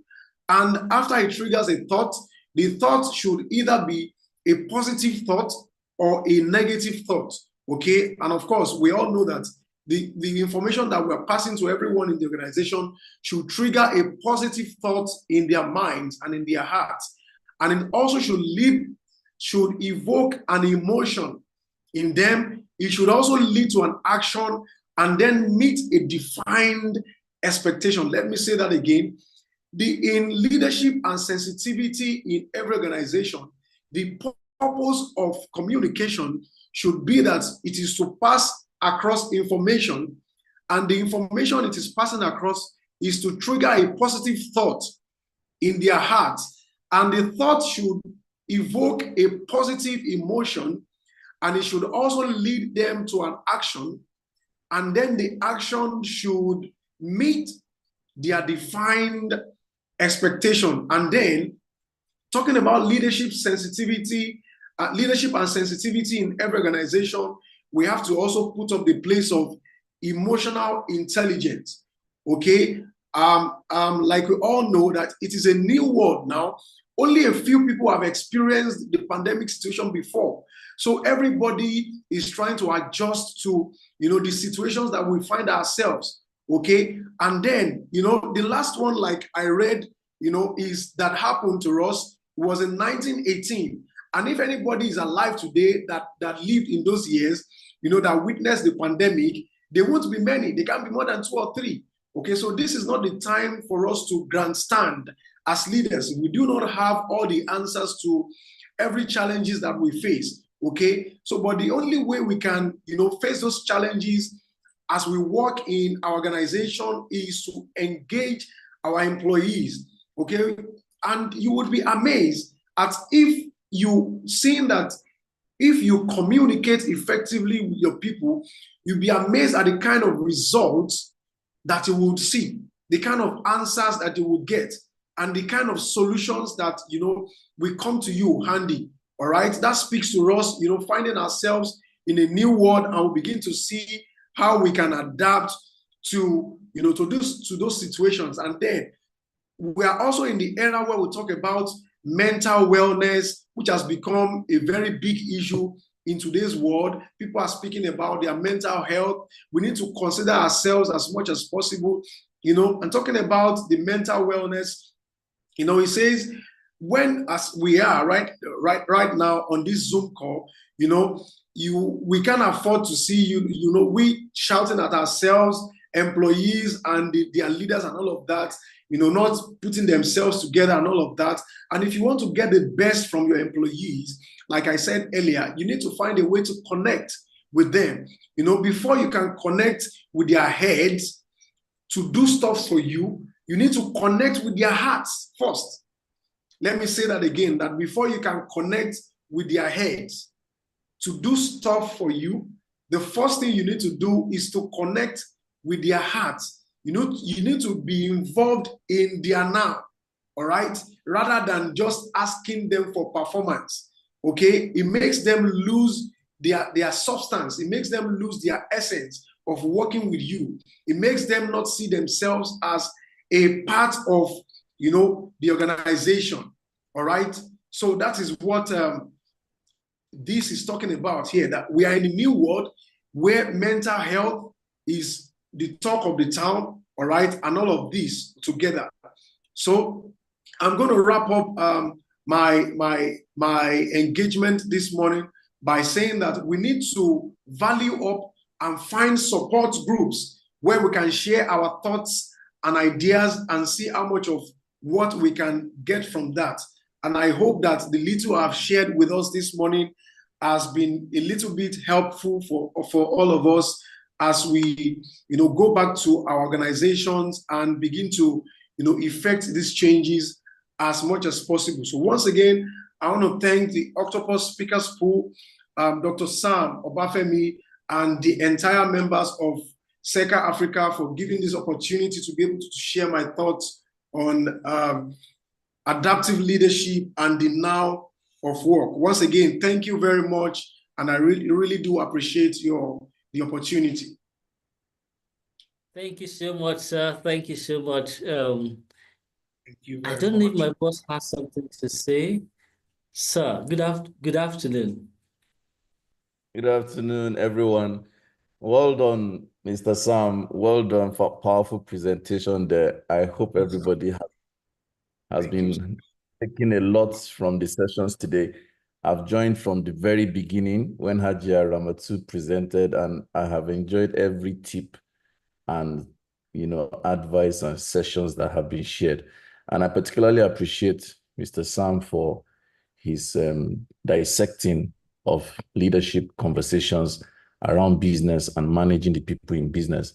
I just want to thank everyone for being a part and parcel of the session today. And let me buttress a point. The reason why we're having these webinars is primarily because we want to be able to make sure everybody in their subject matter expertise can give back to the world. And I heard that very clearly from Sam's presentation. At the end of the day, the essence of everything we have become is to be a blessing to the world. And that is the philosophy that OSP, runs with. If you are not a member of OSP, give me the opportunity to tell you why we exist. We exist because there are professionals in Nigeria. There are very, very solid people in Nigeria. And we believe that using a vehicle like OSP, every good professional will be able to share their mission with the world. OSP is a vehicle for sharing your mission with the world. And that is why we're just preoccupied about creating platforms and opportunities for members, because we want you to be seen by the world and we want you to share your mission with the world. So for members of OSP that are on this call, this is another reminder for us to take this platform seriously and leverage the platform to give to the world, because the world is waiting to experience your mission. We all have an assignment and a calling. Yours can be entrepreneurship. Yours can be effective employee. Yours can just be to train someone. In the introductions, I was seeing different people, skincare people, cosmetics, hair, wig makers, etc. All these are talents, gifts, skills, expertise, and OSP is that platform where you're able to share your mission and give back to the world. So to our members who have agreed to come and share their philosophies with the world, thank you very much for doing so. To others who are yet to present, of course, when your time is due, you're going to present on this platform. And for those who are on this call and you're wondering, I want to be able to join OSP because I also want to be able to share my mission with the world. In OSP, we have 2 regular activities every month. Every second Thursday, we have what we call in-house training. 2 days ago was the training for the last 2 weeks. So every 2 weeks on a Thursday night, we have an in-house session. Only members are invited, even though we put a token for non-members to join just for one-off. So people can join once every 2 weeks to enjoy learning in-house. Then at the end of every month, like we're currently doing, we have what we call the Pan-African webinar, which is where we stream live on YouTube. As we're speaking right now, it is live on YouTube, and there are people joining from across the world on YouTube as we speak. And this is the bigger platform where we want people to experience you and be able to hear about you and experience the things you have to give the world. So these are the 2 key activities we do at OSP. And peradventure, you feel that this community can amplify your work, can give you reach, can enhance your richness, can increase your value, can give you access to great networks because our members are very top people. We have very distinguished members in OSP.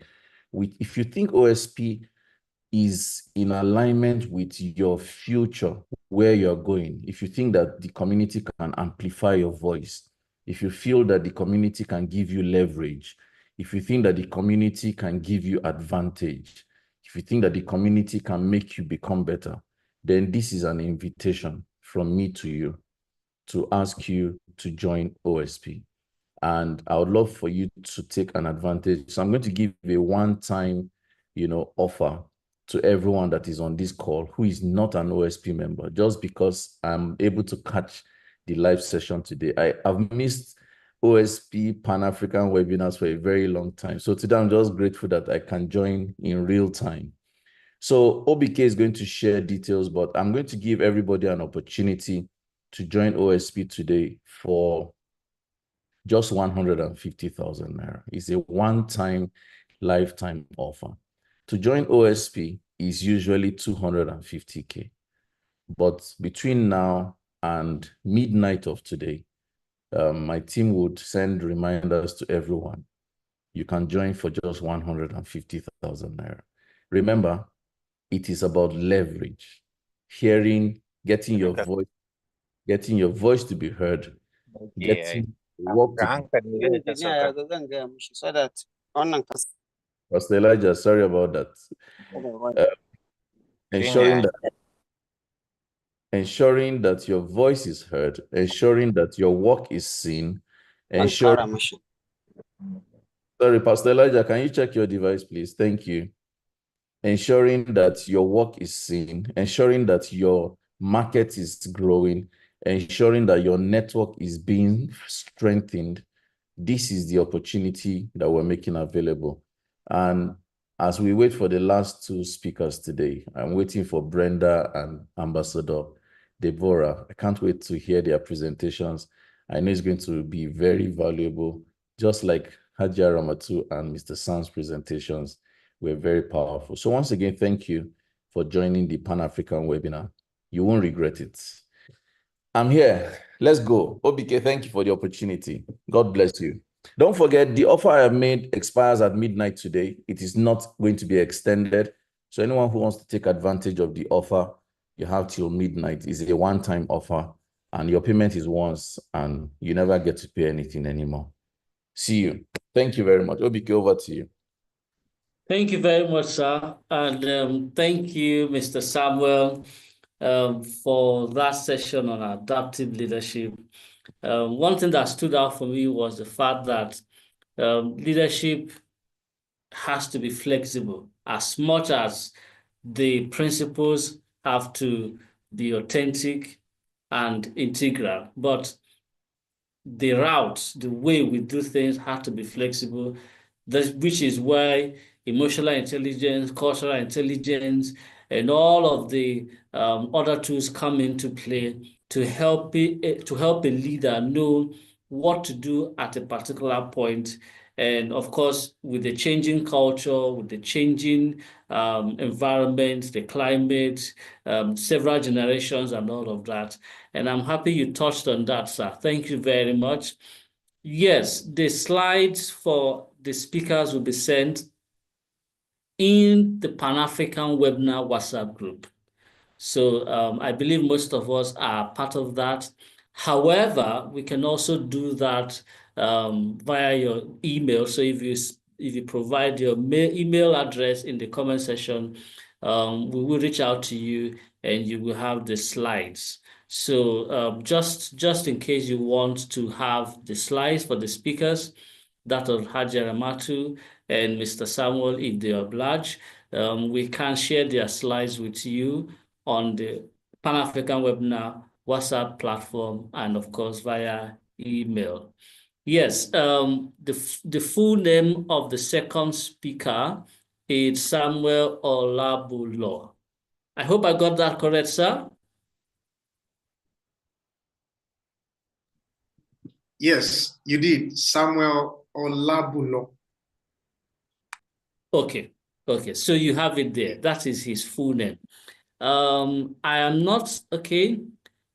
Okay, yeah, Kina is saying thank you. Khadija Said is saying thank you, sir.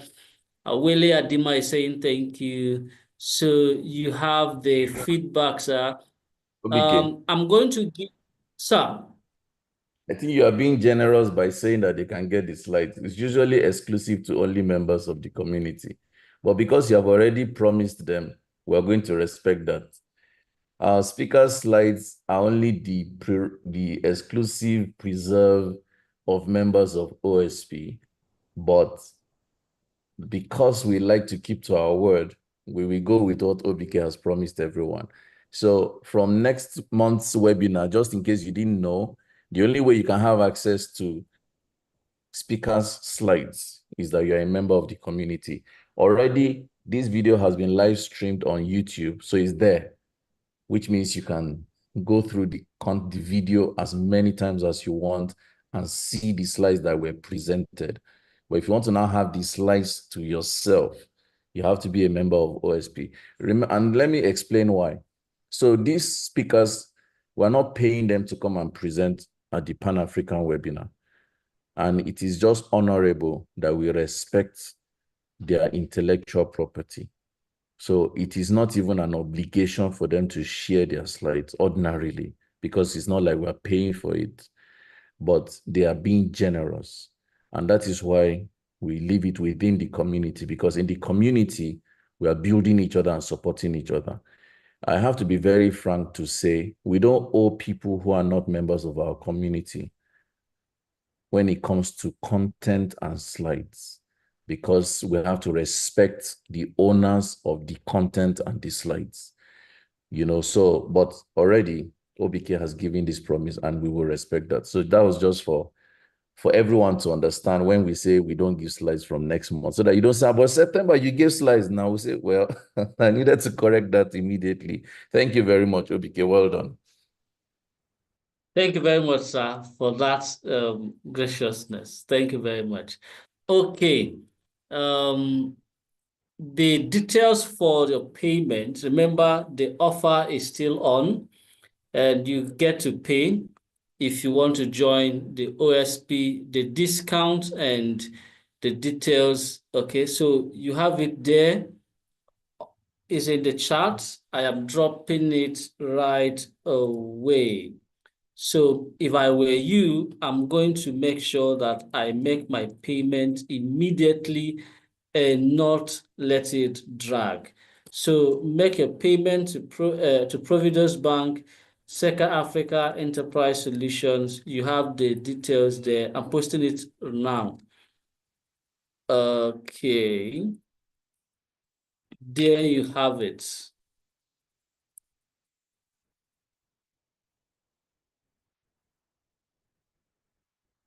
Remember, this is at a discount. So you have the details there. Join the OSP and do not delay. In addition, the whole month of October, it's our mental health training. So we have trainings coming up the whole of October, level 1, level 2, level 3, and that is on mental health. Mental health, we are training people who would like to become mental health first aiders, people who want to be skilled in several aspects of mental health, whether it has to do with childhood experiences, whether it has to do with supporting families, whether it has to do with for you as an individual. The details will also be in the chat section soon, the whole of October. And for people who may not know, OSP is part of the many communities we have in Seka Africa. So the Octopus Speakers Pool is a community for professional trainers, speakers like Mr. Samuel. And of course, there are several communities we have, like the Business Study Group and quite a lot of others. So Seka, as a corporate body, is aimed at helping individuals and organizations achieve growth, achieve personal fulfillment, make progress as a company in behavioral change, in business processes, in coaching, in your well-being. We want to make sure that members of our communities and whoever that attends our courses or who interacts with our content is better. So if you're not following us on the social media, this is a good time to do that. Follow us online at MySECA Africa, So whether it is on WhatsApp, on Instagram, whether it is on X, Twitter, whether it is on LinkedIn, at MySECA Africa. Our website is www.secaafrica.com. So you may also have to see what we do online and endeavor that you are a part of our community. Okay, our next facilitator is in the room, and I will be bringing her up soon. She is a very, very prolific person. If you are on the call, Ma, you may please get your videos ready while I read your profile. I'm checking to see if she's okay. Yes, she is. Okay. Just a couple of seconds and I will read her profile. Okay. Good. Aganwa Deborah Chioma is a professional community builder. Deborah is the lead consultant at World Hub, a human capacity and world creation organization based in Abuja. She emerged as the top 500 globally in the product and wellness industry and has maintained the position for 4 years. She's a global ambassador with Empowered Consumerism. She has a background in nursing science and computer science. She's certified in emotional intelligence, anger management, NLP, and believes that growing capacity is the gateway to all-round transformation and living in the balance. She is Nigeria's foremost human capacity and work creation coach and has skills in training, coaching, building communities, helping people build their capacity. She loves traveling, she loves reading, she's very good at speaking, and loves volunteering her time for capacity building projects. So if you're excited like I am, please let's make welcome our next speaker, Coach Ambassador Deborah Chioma. Welcome. Let's go ahead. Let's welcome her in the chat. You can use a favorite emoji. Yes, you can unmute yourself, Ma. You are muted.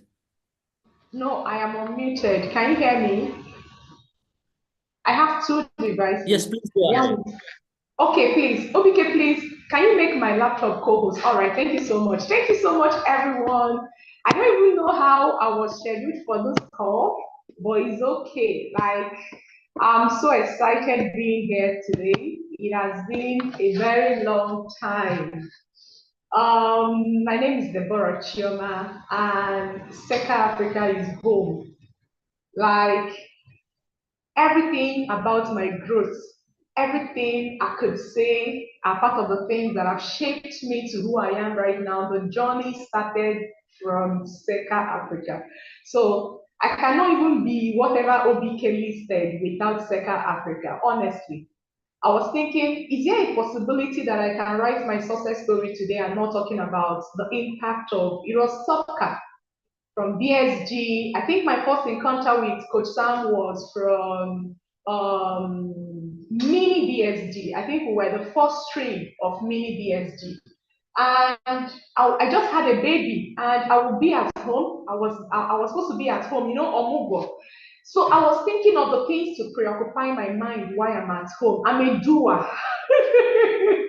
I am a fixer. I am a work addict, right? So the whole mindset of staying in the house and not getting to do anything was already draining me. So I needed something to do while at home. I started reaching out. So I started following Coach Sam from Emeka Nobis.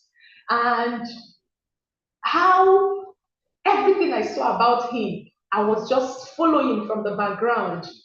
Then I reached out for mini BSG, and I reached out for BSG first. Then it was 250,000 naira. And he just sent it.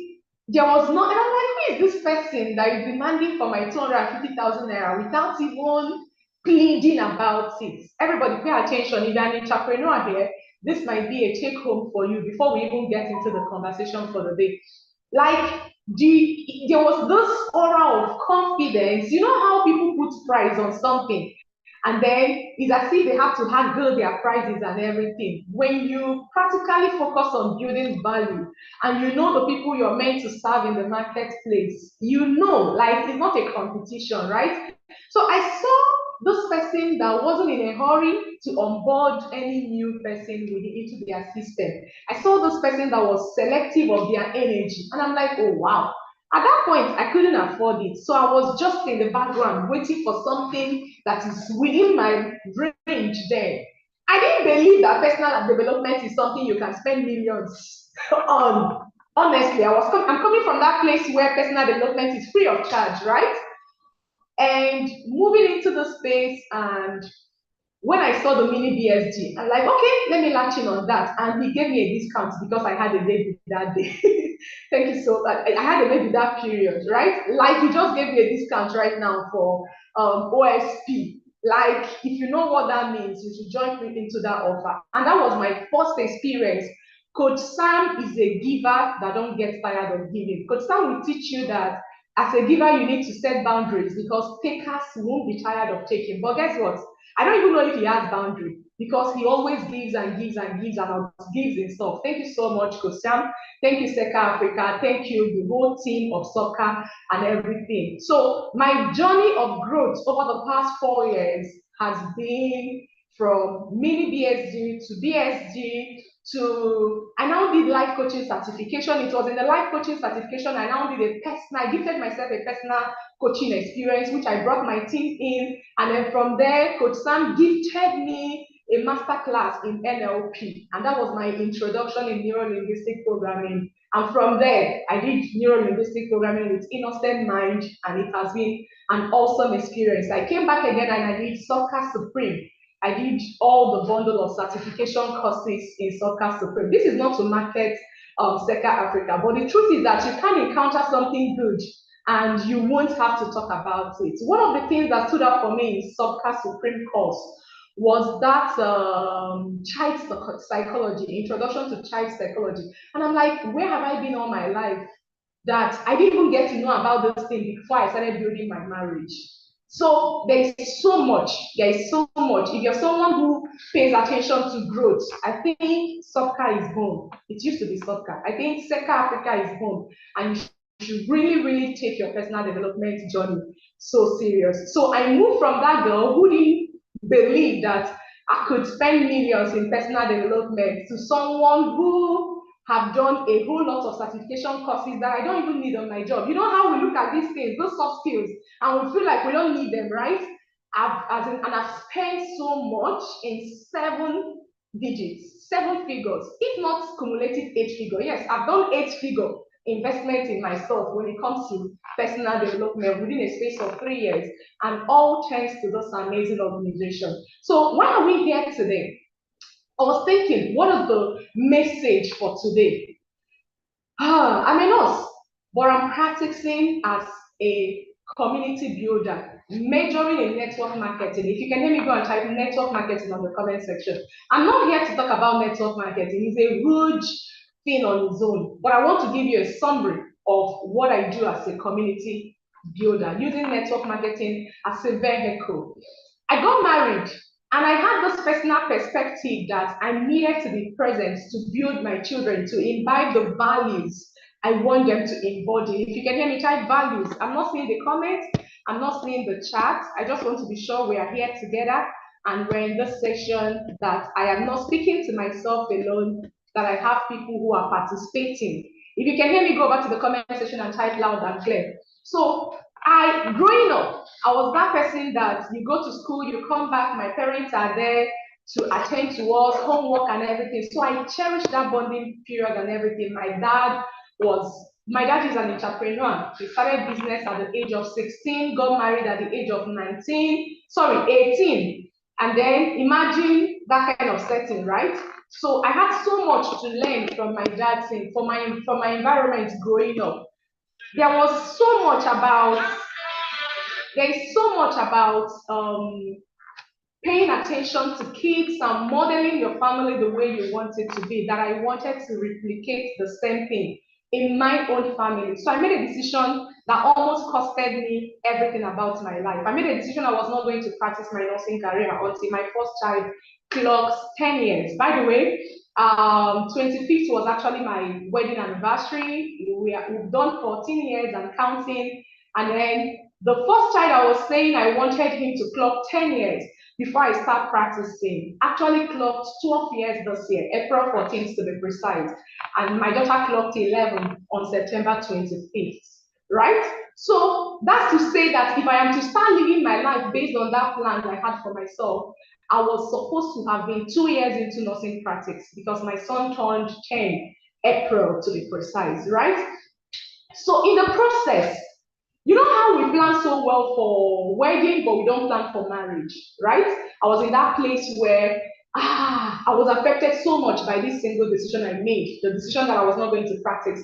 Bills were increasing, responsibilities were increasing, and my husband's earning was not enough. I got married to my husband when, by the time the salary comes in and you spend all the things you have to spend in the house, there is nothing, there is no take home. Civil servants can understand with me. So I started noticing this feeling. You know that part where your parents did so much for you with the resources available to them, and you want to do so much for your children, but it looks as if there's a lot of limitation around you. So I wanted to be that person that could contribute in my family, and I was restricted because of finances. This was a young growing lady who was raised to be independent. Like, I wasn't a dependent young girl. I launched my first book at the age of 16. I personally sold 2,000 copies. So I was breeded in an entrepreneurship environment, and I have it inside of me. Like, I'm daring.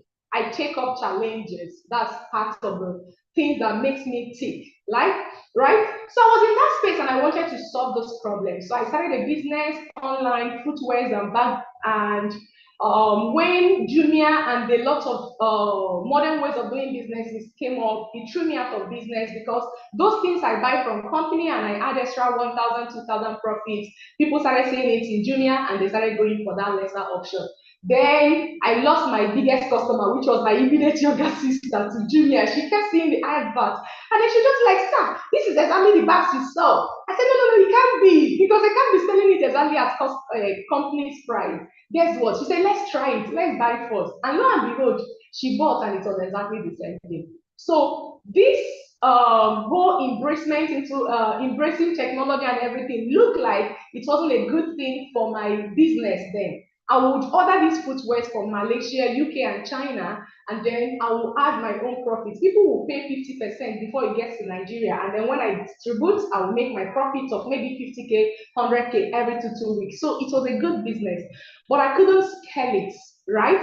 So 2015, that business wasn't helping me again, and then I was looking for something to do. I wanted to start a poultry business, and it was on the search that I got in contact with the platform I'm currently building now. And to the glory of God, I've been in this platform for 9 good years. 9 good years, right? So if you count all my experiences of entrepreneurship, I think I've done 11 years as an entrepreneur. And I think I have some things, and I'm qualified to share some things with you. So what are the things that have kept me going as an entrepreneur? I'm a mother of 3 amazing kids, married to only one man, and I have my business. I have offices in, let's say, 5 states of Nigeria. I am currently in Uyo in an expansion project. I'm spending 3 months in Uyo, and I am back in, I'm speaking to you from Abuja because I came back to surprise my family because of the anniversary, right? So why am I able to do all those things and I am still feeling like I've not done much? There was something Coach Sam taught us during COVID. Adaptation. Everybody go to the comment section and type adaptation. Adaptation. I realized that the major key to my better future is me. Where I am right now is as a product of the choices and decisions I've made 10 years ago, 15 years ago, 20 years ago. So where I am right now is as a product of the things I wanted. I wanted that family you could call home, where you go out, you come back. Like home is like a safe zone where you come in, no judgment zone and everything. And that this was the things that influenced my decision of not practicing until my first child clocked 10 years. And when I was making this decision and I was building these fantasies in my head, I wasn't imagining a life where money is going to be a problem. I was imagining, that fairy tale. Speak with me, speak to me now. Like, imagine that part where you wanted everything, you've already envisioned how your family is going to be. That was exactly, like, I've been a reader all my life. I've been reading John Maxwell's book, right? So I have this ideology of how my family is going to be. There's this thing John Maxwell will always call Papa's book. He said he doesn't pay his children for throwing garbage. Rather, he pays them for reading and sharing insight from book. I've already modeled this in my head. Like during dinner time, how we're going to be sharing experiences and how I'm going to be rewarding them. I don't believe in the ideology of beating a child because I wasn't beaten growing up, right? And then, all of a sudden, you got married and it was a different expectation or a different reality already. Money was a challenge and so many things. And that got me to a place where, even though I have these amazing visions, even though I have these amazing dreams of what I want to be and the thing I want to be for my children, my reality wasn't matching up with that. What do you do when it looks like your reality does not match up with the things you wanted for yourself? Do you go blaming the government? Do you go pointing fingers at everybody? Or do you take charge? Guys, it wasn't easy. It was from a place of tears. It was a place of waking up all through the night, seeking for solution. And then I came in contact with the wellness industry. If you can hear me, go and type wellness. So I'm a nurse. And anything about wellness attracts calls my attention. And then I attended this business meeting. My interest was not on the money. Yes, it was money that was driving me, right? I was coming from a place of an away from motivation. I had pain that was sitting on, and I wanted to solve this pain. And at the same time, this matched with something that could interest me. And ladies and gentlemen, I believe that people don't start businesses because of lack of funds. No. Lack of funds is even the main reason why you should start up a business and consider building an alternative source of income. Because the day I attended the business presentation, I didn't have transportation. The guy who invited me paid for my transportation. So the question was, how did this broke housewife who didn't have the transportation to attend a business meeting now move from someone who did not just attend, got interested and raised the funds immediately to start because I was offered mentorship? See, my lesson from there was when there is a desire to do things. Coach Sam will always say something like, what you're looking for is looking for you. You see how I'm busy quoting Coach Sam, I won't get tired of quoting him. What you're looking for is looking for you. Energy flows in the direction of focus. So what got me interested was the mentorship system. I've never done any network marketing before. This was my first experience, and this first experience was amazing, and I'm loving it, and I've stuck with it for 9 good years. Research has shown that several businesses that start don't last beyond 5 years. But here am I, and I've done 9 years in one industry, and I've launched out offices that are in millions across different states. Why do you think this was possible? It was possible because there is a system of mentorship. It was possible because I became that person who told myself, I'm not going to be waiting on what the government will be doing for me. Rather, I am going to be the solution. I believe so well. That belief might change tomorrow. I believe so well that if there is 1% of people that can fix this country, I am part of the top 1%. With what I've been able to do so far in my industry and what we have collectively done as a team, right? Now, the challenge most times is that we make decisions and we don't want to accept the responsibilities of our decision. We don't want to accept the reality that comes with the decisions we make in life.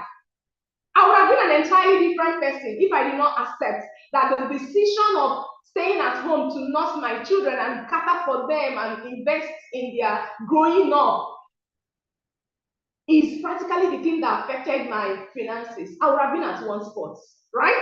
But when the reality was coming, I was able to identify that this reality was coming from a place of my decision and my choices. So where you are right now is as a product of the decision you've made 2 years ago, 5 years ago, 10 years ago. Now, the truth is that if you're not comfortable with the results around you, if you're not comfortable with the seeds that is coming from that decision, the fruits that is coming from that decision, you don't change it by plucking the leaves. You don't change it by cutting down the tree. Because if you cut it down and you've not stopped it from the roots, it will still grow again. Yes, it's going to grow again. So you change it by paying attention to the seeds that have brought you to where you are right now. So I believe I've done a lot of foundation in this beginning. So I accepted the realities from my decision and I adapted alongside. And I was looking out for what can I be doing while parenting my kids that will also give me that finances that I need. And that is what led me into my business. And I'm stuck with it for life. So my biggest goal is to raise 10,000 independent entrepreneurs who would take charge, no matter what, and create their own economy, no matter the country, no matter where they are. People that will understand that you cannot be localized by what is happening around you. People who have global mindsets that can adapt in every situation and become the ultimate version of who God has created them to be. So this is me telling you that the key major factor in creating a better future in your life, in your finances, in every aspect you expect growth is you. Guys, I'm not here to come and teach you what you know, growth mindset and fixed mindset, but I'm here to tell you that the major key to our better future is you. The major key to my better future is me. I will always tell those to my team, your mind is your biggest asset. They said all success is created twice, first in the mind and then the second one is in the reality. What you bet out, the results you see is as a product of what you have created in the mind. So after the whole noise of the day and you go back to sleep, when you lay your head and you're focusing on the ceiling, what are the thoughts that goes on in your mind? What are the things you're seeing for yourself? In the morning, yes, you're this didactic entrepreneur who says so many affirmations to yourself. You want things to get better. You're focusing on growth and everything. But in your thought pattern, there is this sabotage going on there. When you lie down and then you remember there's no transportation to go to the office the next day, what are the things you're saying to yourself? There's no money to continue your grind the next day. What are the things you're saying to yourself? What you say there is always made up of two factors: keeping the faith alive or fear, right? And there's this part of fear that I love so much by this quote by Mariama Williamson, where he said, our deepest fear is not that we are inadequate. Our deepest fear is that we are beautiful beyond measure. It is our light, not our darkness, that causes us to play small. We keep doubting ourselves. We keep asking ourselves, who am I to be this gorgeous? Who am I to be this amazing? Who am I to be this at this spotlight? Now, the question you always need to interject and ask yourself at every point in time is, who am I not to be? You're a child of God. You're playing small. Just not slap the watch. Nobody's going to improve because you shrank your light. Nobody is going to evolve because you decided to be under the shadow and then accept what life has dished at you. You have the options of turning everything life has brought your way as a stepping stone for growth and becoming the best form of you. So yes, your mind is your biggest asset. The kind of thoughts that goes on into your mind, they also result to your feelings, your emotions, and they go a long way affecting your action. So this same light inside of you can crush you, or it can break you, or it can maim you. OBK, this one you're now showing your video. Is my time up? Is my time up? Not at all. You can go ahead, but you still have 10 to 15 minutes left. Okay, so this light can shrink you, and the fear of letting it on can also be your biggest stopping point. So guide your mind. I tell people, your mind is your biggest field so far.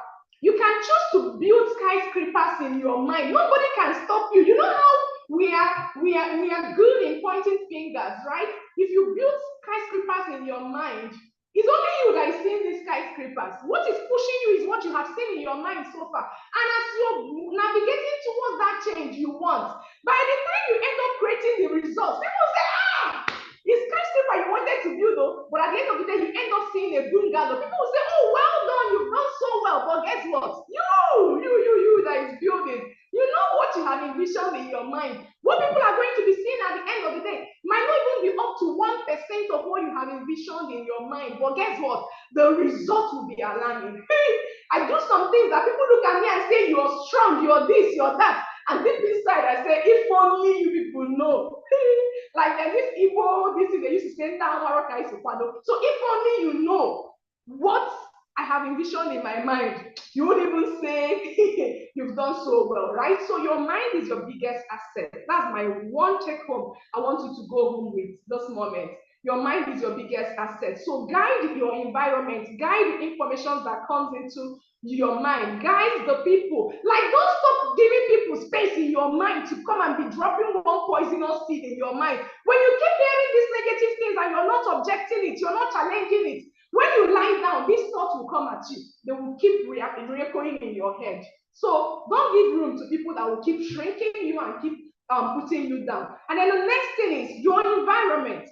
People who interpret your thoughts plays a major role in your life. Nigeria is hard. Nigeria is hard. It's not hard for everybody. In this same hard economy, people are expanding businesses. In this same hard economy, Dangote just launched refinery. In this same hard economy, imagine you bring up a business idea and you go to Dangote. Do you think Dangote will be telling you things like Nigeria is hard? I beg, wake up and smell the coffee, right? So my 4 major lessons that I've learned in my journey and in life, if I'm to summarize it, because I say this training is 30 minutes, is number 1, I am responsible for all the responses I take when anything happens. I am responsible for all the responses that comes my way, right? This does not come from a place of shutting you down. No, it comes from a place of self-awareness. Because if I did not give you the permission in the first place, would you say something that will hurt me? Every hurt comes from a place of expectation, right? So if I give you space in my corner in the first place to even say some demeaning things to me, now me move past, now me give you that space in the first place. I can choose to collect that power back from you and reinstate it at myself. Let's move on. So if I resolve to doing what the masses are doing, I will get the masses results. I don't know who I'm talking to this period. Growing up in Onitsha, August, September, October, November, December is when everywhere used to be very, very, very hot. People are running up and saying there's accidents happening. What happens? There's an Igbo proverb that says, let me explain for people who don't understand Igbo. Like when you're supposed to do something in the morning and you didn't do it, and you go about procrastinating, lazing about, by the time you wake up, you realize that time has moved on. Now, the truth is that time does not move on. It is you that is moving on. It is you that is wasting your time.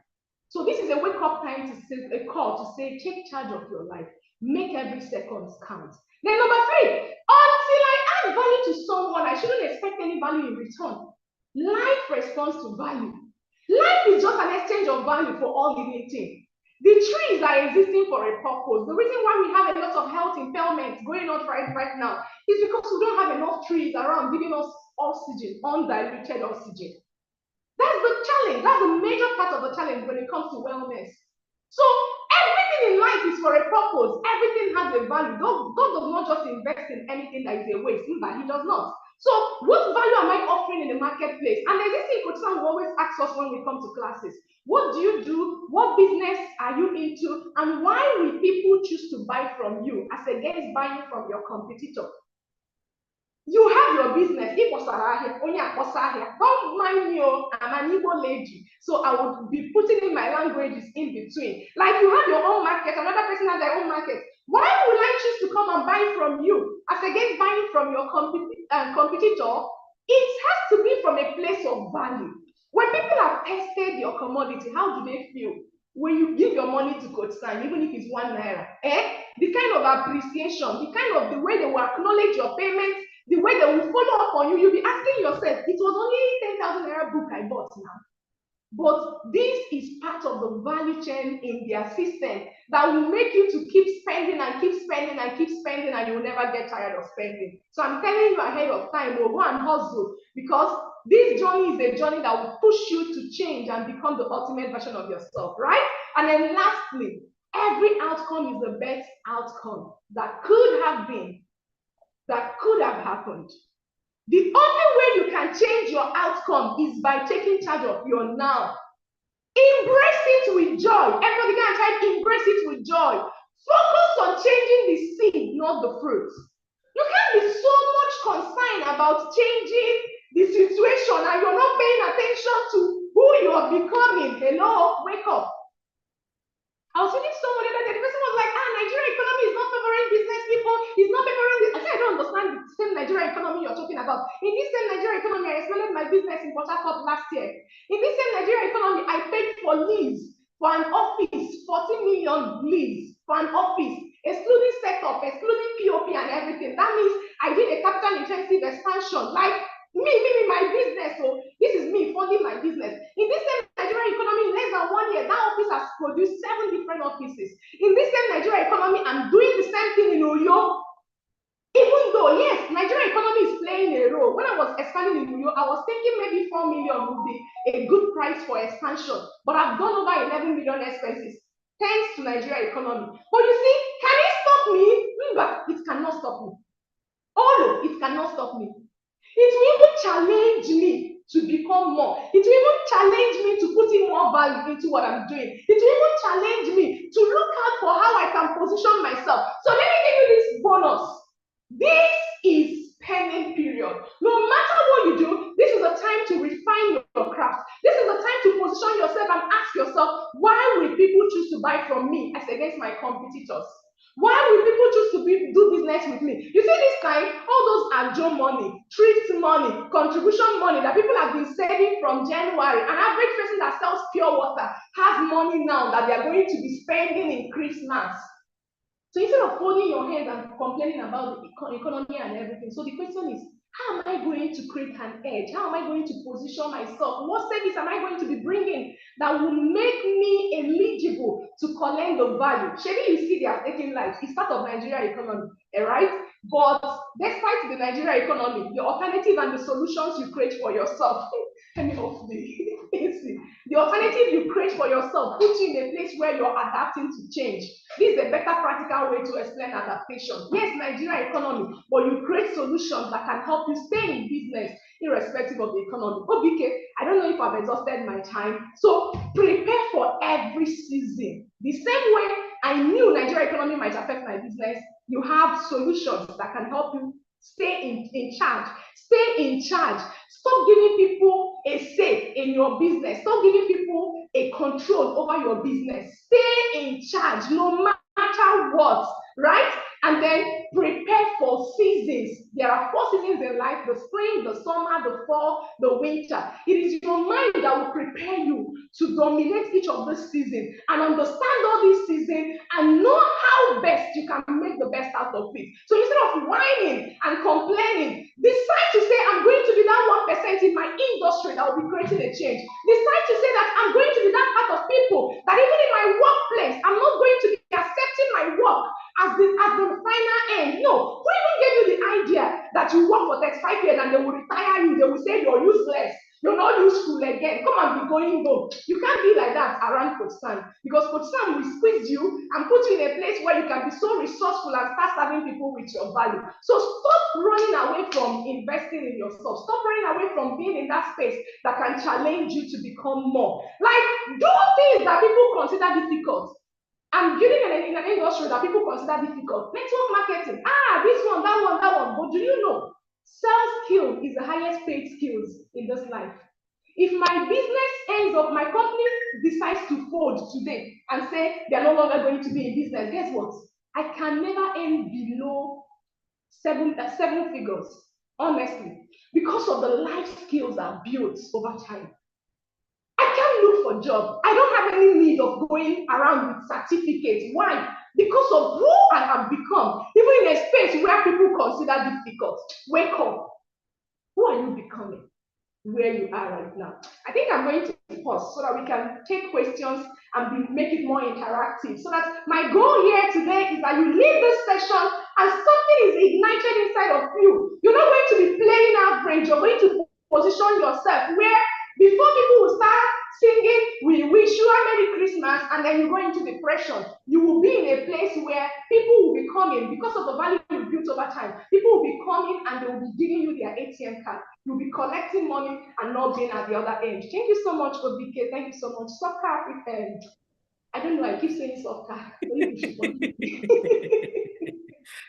Yes, they are all the same. Thank you very much, Ma. Thank you very much. Thank you so much. You know, when we started, we had a wonderful session, and Hajia mentioned so much about taking charge of the opportunities you have before you, and she was hammering on the opportunities in the laundry and dry cleaning industry, and you know, inspiring courage into the hearts of young people majorly to get into that space. And then Mr. Samuel Nat came and he hammered so much on the fact that when you get into industries and when you seize opportunities, you will need adaptive leadership to make it work, to sustain it. You will need adaptive leadership to keep bringing out the value, not just out for yourself, but from that industry. And your perception, your perspective now is about you being the go-to person in that industry when you've gotten in. So I see that transition. So Hajia is talking about getting into that industry. Samuel is talking about you need adaptive leadership to sustain your relevance in the industry. And you have reinforced that by helping us understand that you can become the go-to person in your industry, no matter the condition or the scenario. Thank you very much. It has been a wonderful session. There's a lot of emoji in the comment section. Everybody is thanking you for the session, for the ginger, for the courage, for the motivation, the inspiration. Fatima says, thank you for sparkling something in me. Yekina Kolowale said, collect your money. I think that is something that has been resonating. Awele says, stay in charge. A lot of it. So I think this is that one session where you look at and say, I did not learn anything. No, if you didn't learn it from the cool and calm way, I think you've heard it now from the very boisterous and fiercer way. Thank you very much, Ma. It's been a wonderful afternoon. Thank you. I don't see any question, and thank you so much again. So how can we contact you? Maybe someone would like to know more about what you do. Maybe someone would like to know about wellness. So if we want to reach out to you, how can we do that, Ma? You can use the comment section for your details so that we can capture that. Yes, please go ahead, Ma. All right. So I was actually looking forward to question, but since there is no question, thank you so much for the whole. OBK, please, maybe you can help me type. Okay, let me use my laptop. So summary of everything. I was asking myself, how is it that it looks as if the whole topic was like we had a meeting, the three from Coach Hajia to Mr. Samuel. When they were speaking, I was like, did we sit down to have a session? Like everything was interrelated. In fact, I have to like shift the gaze of my conversation. What I wanted to talk about was more on adaptation. And then Mr. Samuel has done an amazing job to it. So the question now is, how am I going to internalize all this and start working out something that would lead me into that visible change? Okay, so what I do with the whole experience of learning under Coach Sam and everything is that I work with people within a space of time to help them. So my practical primary business is the wellness industry, right? So I use both the coaching skills and everything to help people on how to build an alternative source of income and become financially free. Yes, it's possible. You can be financially free despite what the economy is saying. So if you're in that place where you're considering, how can I build an alternative source of income that can pay me my real worth? Emphasis on your real worth. You're moving from one job to the other because you want your needs met, and you're looking out for how to build something that with an average of 1 hour, 2 hours, 3 hours of your time every single day, you can be consistent and bet something that would pay you your real worth and your go-to person, right? So we engage in 3 months. That's 90 days. Now, these 90 days activities can be done online and on sites, right? It can be done physically, it can also be done online. So location is not a barrier, but you have to be ready. You have to be at that point where you're saying, I'm ready to put in this extra work to build something for myself, right? And by the grace of God, I've done this with a lot of individuals. I've directly impacted over 10,000 persons within the space of running this business in 9 years. And it's all to the glory of God and to the glory of support systems like Coach Sam, right? So you're in the right environment, you're in the right hands. The only thing you need right now to put all the learnings together is to activate that hunger inside of you, to say, I am ready to take charge. I am ready to move from the crowd and become that person that would go and put in the right work needed to create the result I wanted. God bless you so much. My number is on the comment section. For people who are not on the Zoom, let me call out the number just one more time, 080 67 87 9343. 080 67 87 9343. If you're already running a business and maybe you want us to talk through and then we can share ideas and insights on how you can pick one or two things and improve in your business, no problem, I'm also there. So send me a message on WhatsApp. The number is on WhatsApp. I prefer WhatsApp because I might be in between meetings, so I can always give you attention on WhatsApp. Your name and mention that you're from this session, okay? So it will help me build up the conversation and we can see how to help you build something for yourself. Finally, position yourself for the money. That period is a time to collect the money. So before the Christmas jingle bells start singing, go and ask yourself, what value do I have to present to the marketplace so that I'll be that go-to person that people will be coming to swap their ATM card with me. And when they swap their card with you, learn from Coach Sam. Coach Deborah, sincerely, if we leave you, you will take the entire day, but I'm so sure that there is someone that will be reaching out to you. Thank you very much, ma'am. I'm very, very grateful. I'm very grateful. We are grateful for the session you've had and for inspiring us. So she has left her contact in the comment section. Do well to reach out, and I'm sure that the conversation will continue from that end. Thank you very much. One thing Coach Sam has always emphasized on is community and having a support system. Not because it is a new thing, like quote unquote new, but because it is the surest way of sustaining your business and making sure it is growing.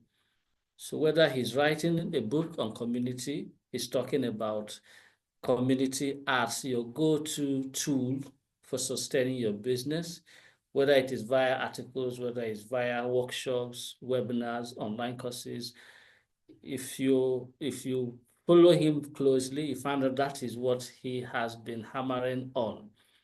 And one of such avenues had been on the Brand Community Mastermind. One was April this year, and the other was September, this September, last week, Saturday.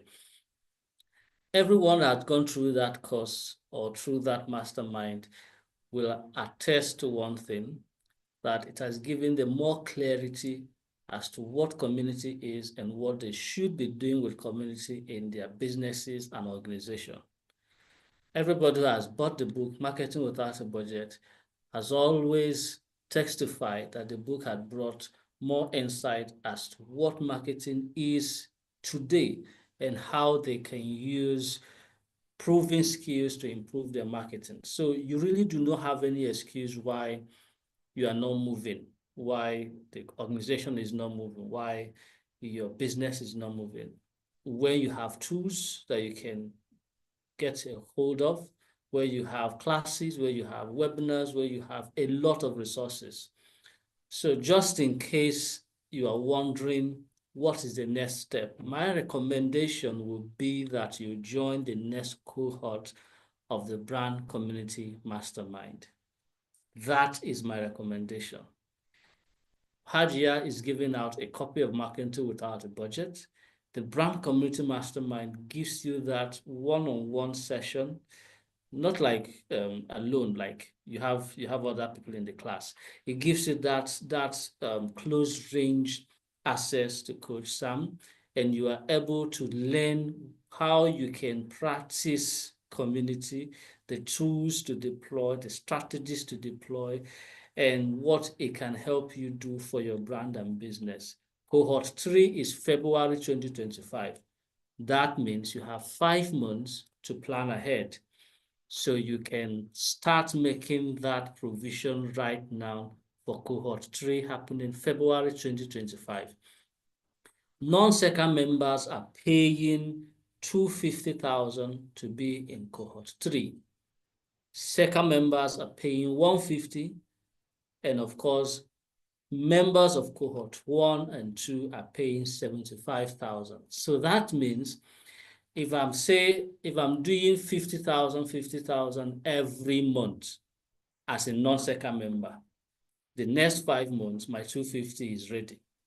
So that's a good I math. know that. OBK, Yes, sir. sorry to cut in.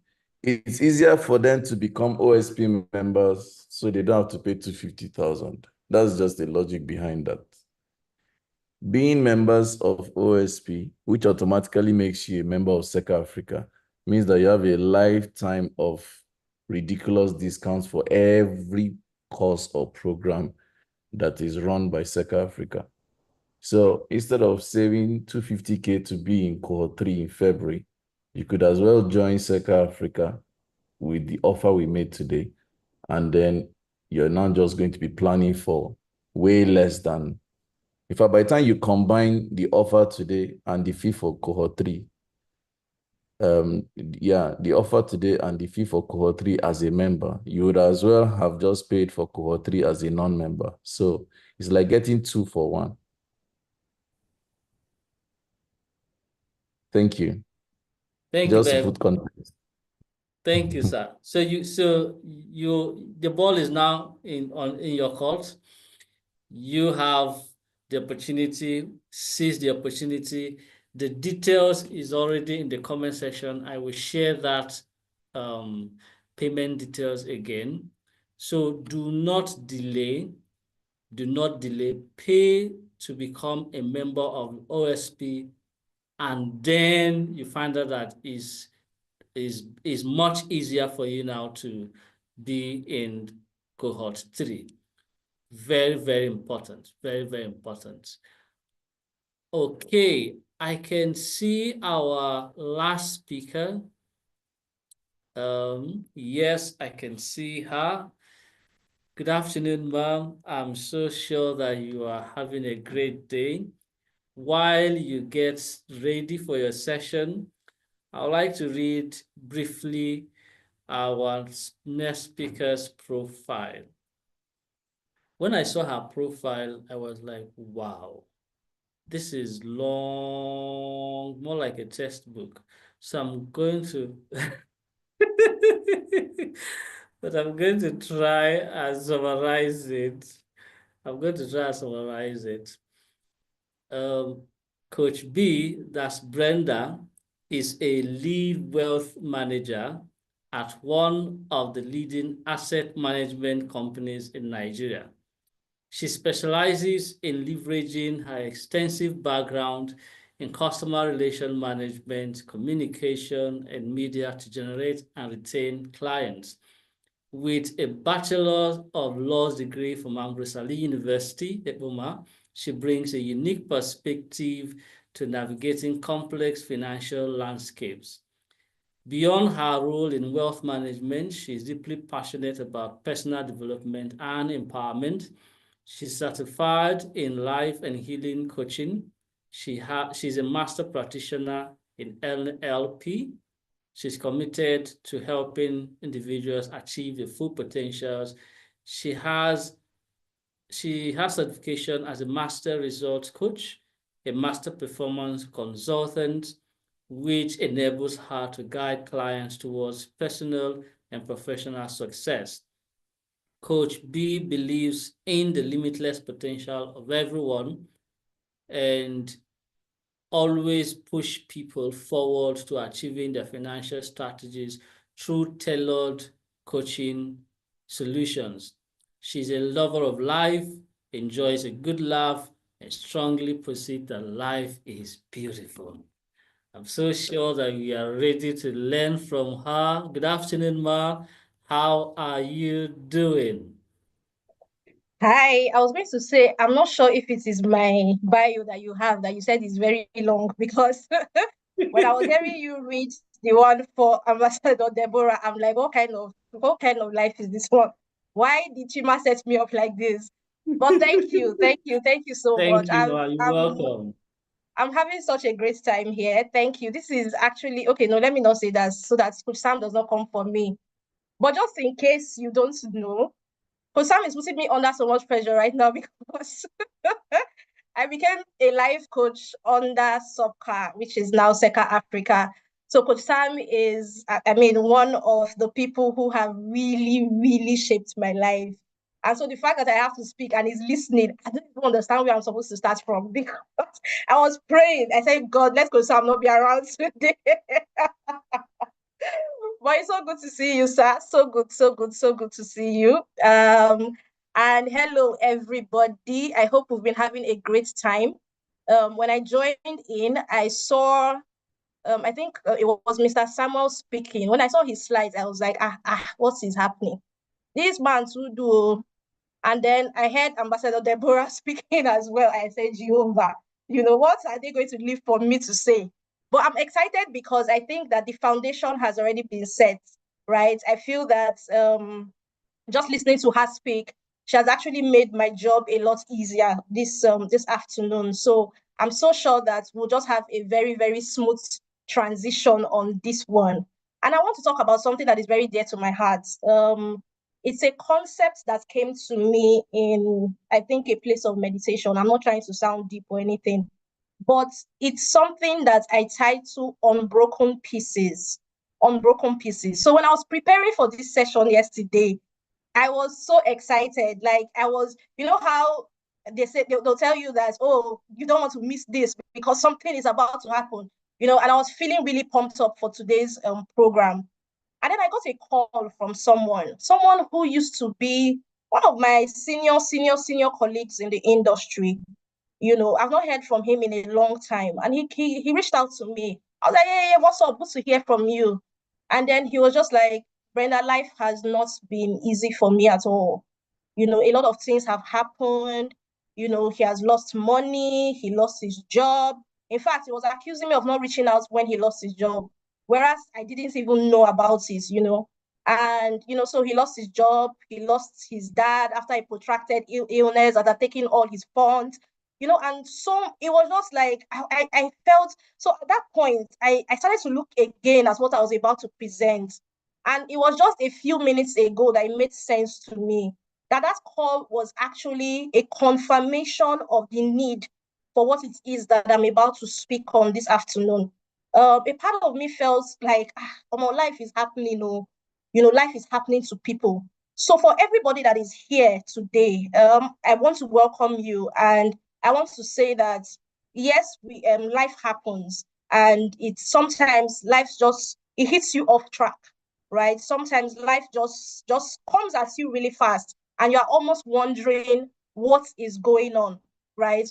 But today I want to share something that I think is very, very important. And it is what I call unbroken pieces. So like some people I know would say, stay with me, there is a method to my madness, okay? How do I move this thing? Okay. So if you look at this picture, and I hope you can see it clearly, what comes to mind? What does this picture tell? What do you think? What does this picture represent? I want people to talk to me in the comment section. Yes, life happens, oh, Awele, I agree with you. Life really happens. But what does this picture, what comes to your mind when you see this image that you have on your screen right now? I hope you can see it. I need people to tell me, what does this tell you, this image on the screen? I don't like a class that is too quiet. Moonlight Story. Yes, thank you, Yekini. Moonlight Story, right? For those of us that are millennials, this is how we'll now begin to know the people that are on this call. Yes, Mariah says story time. Obi says wisdom, sharing wisdom with young minds. Yes. So for those of us that are millennials, I'm sure we remember something that used to be called Tales by Moonlight, right? Tales by Moonlight, where people, in fact, if you are like me, if you're a bit older than me, because I'm still young, please, you might even remember the soundtrack for this Tales by Moonlight. It was something that we used to always gather by, I think it was 7 p.m. on NTA, to listen to Tales by Moonlight. And I'm just wondering, right? I'm just wondering. Obi says this. Obi, you're a Gen Z. It wasn't 6. It was 7 p.m. So I'm just wondering, right? If you have an opportunity to speak to the next generation, say your 80-year-old self, your 90-year-old self, right? And you have children, your grandchildren, maybe your great-grandchildren just gathered around you. What stories are you going to share with them? So in the next 20 years, in the next 30 years, in the next 40 years, what would your story be like? When you have children seated around and they say, "Grandma or Grandpa, tell us a story." What would be your story? What life experiences would you be sharing? For some people, they will share experiences of, how they have built this great empire, the story of how they have built their businesses, your travel experience and all of that. But even in telling of our success stories, one thing we can all relate with is that we will have stories of challenges that we had to go through, stories of, life happenings that we had to survive, right? There are people who have had to deal with trauma. There are people who have had to deal with betrayal. There are people who have had to deal with pain, right? And a lot of us, our life stories is laced with a lot of those things, right? This is our Tales by Moonlight, okay? Everyone has a story. Every single person. So imagine that person that called me yesterday that I had probably even forgotten about, right? And he called me and told me a story that made me sit back on my seat. And I'm like, wow, life really does happen, right? Everybody has a story. And one of the things I want us to take from today's session is that your scars are proof of life. Your scars are proof of life. So, I mean, if I was going to do a rain check, not a rain check, if I was going to check through everybody here, right? And we say, show us your scars. I'm sure there is nobody on this call today that does not have a scar, somewhere on your body, a scar, maybe a cut when you were in the kitchen, or some of us is the floggings of our parents that are still on our skin. But more than even the physical scars, some people have emotional scars. There are people who are dealing with mental scars because of the things that they have had to experience from life. So there are people who their scars may not necessarily be something that they can point to, but in their minds, they are scarred by life happenings, scarred by the things they've had to deal with, scarred by the struggles that they've had to face, scarred by consequences for actions that they did not carry out. Scars. But your scar is proof of life, right? The fact that you are still here shows that your scar did not bury you. Your scar did not keep you grounded. the fact that you are still here tells me that your scars, irrespective of what they are, whether emotional, whether physical, whether mental, your scars have not put you under. So there's proof of life. And so we celebrate life. Okay? Now stay with me because, like I said, there's a method to my madness. I have okay, I still have some time. So let's look at how we respond to this life happening. So we've established that life happens. We've established that, you know, we get hurt, we get pain, we get all of these things. We experience these things, sometimes by no fault of ours. So, I mean, in coaching sessions, sometimes you hear people say things like, I mean, I married as a virgin, and yet my marriage did not work out, right? I did things by the book. I was that staff that would never change the figures, and yet I lost my job. So sometimes life happens, life comes at us, irrespective of how much we have tried, you know, to live according to the rules and the regulations. Life happens. Life happens even to the best of us, even to the most upright of us. Life happens. Life happens. So how do we respond to these life happenings? How do we respond when we are knocked out? How do we respond where everything seems to be working against us? The first thing I want to talk about today, and I mean, I hope I have enough time to go through all of this, is the concept of meaning. The concept of meaning, right? How that's, okay, let me not go ahead of myself. So we're going to talk about the concept of meaning. We're going to talk about the concept of cause and effect, how that you should always be at cause and not at effect, and then how to ask the right question. So let's go very quickly. The concept of meaning, right? If you can look at this picture, you see how she's contemplating. You know how they say that Nigerian women will jump into conclusions. This one now, she has probably seen a text message or something, so she's thinking, is this how my life is? You know?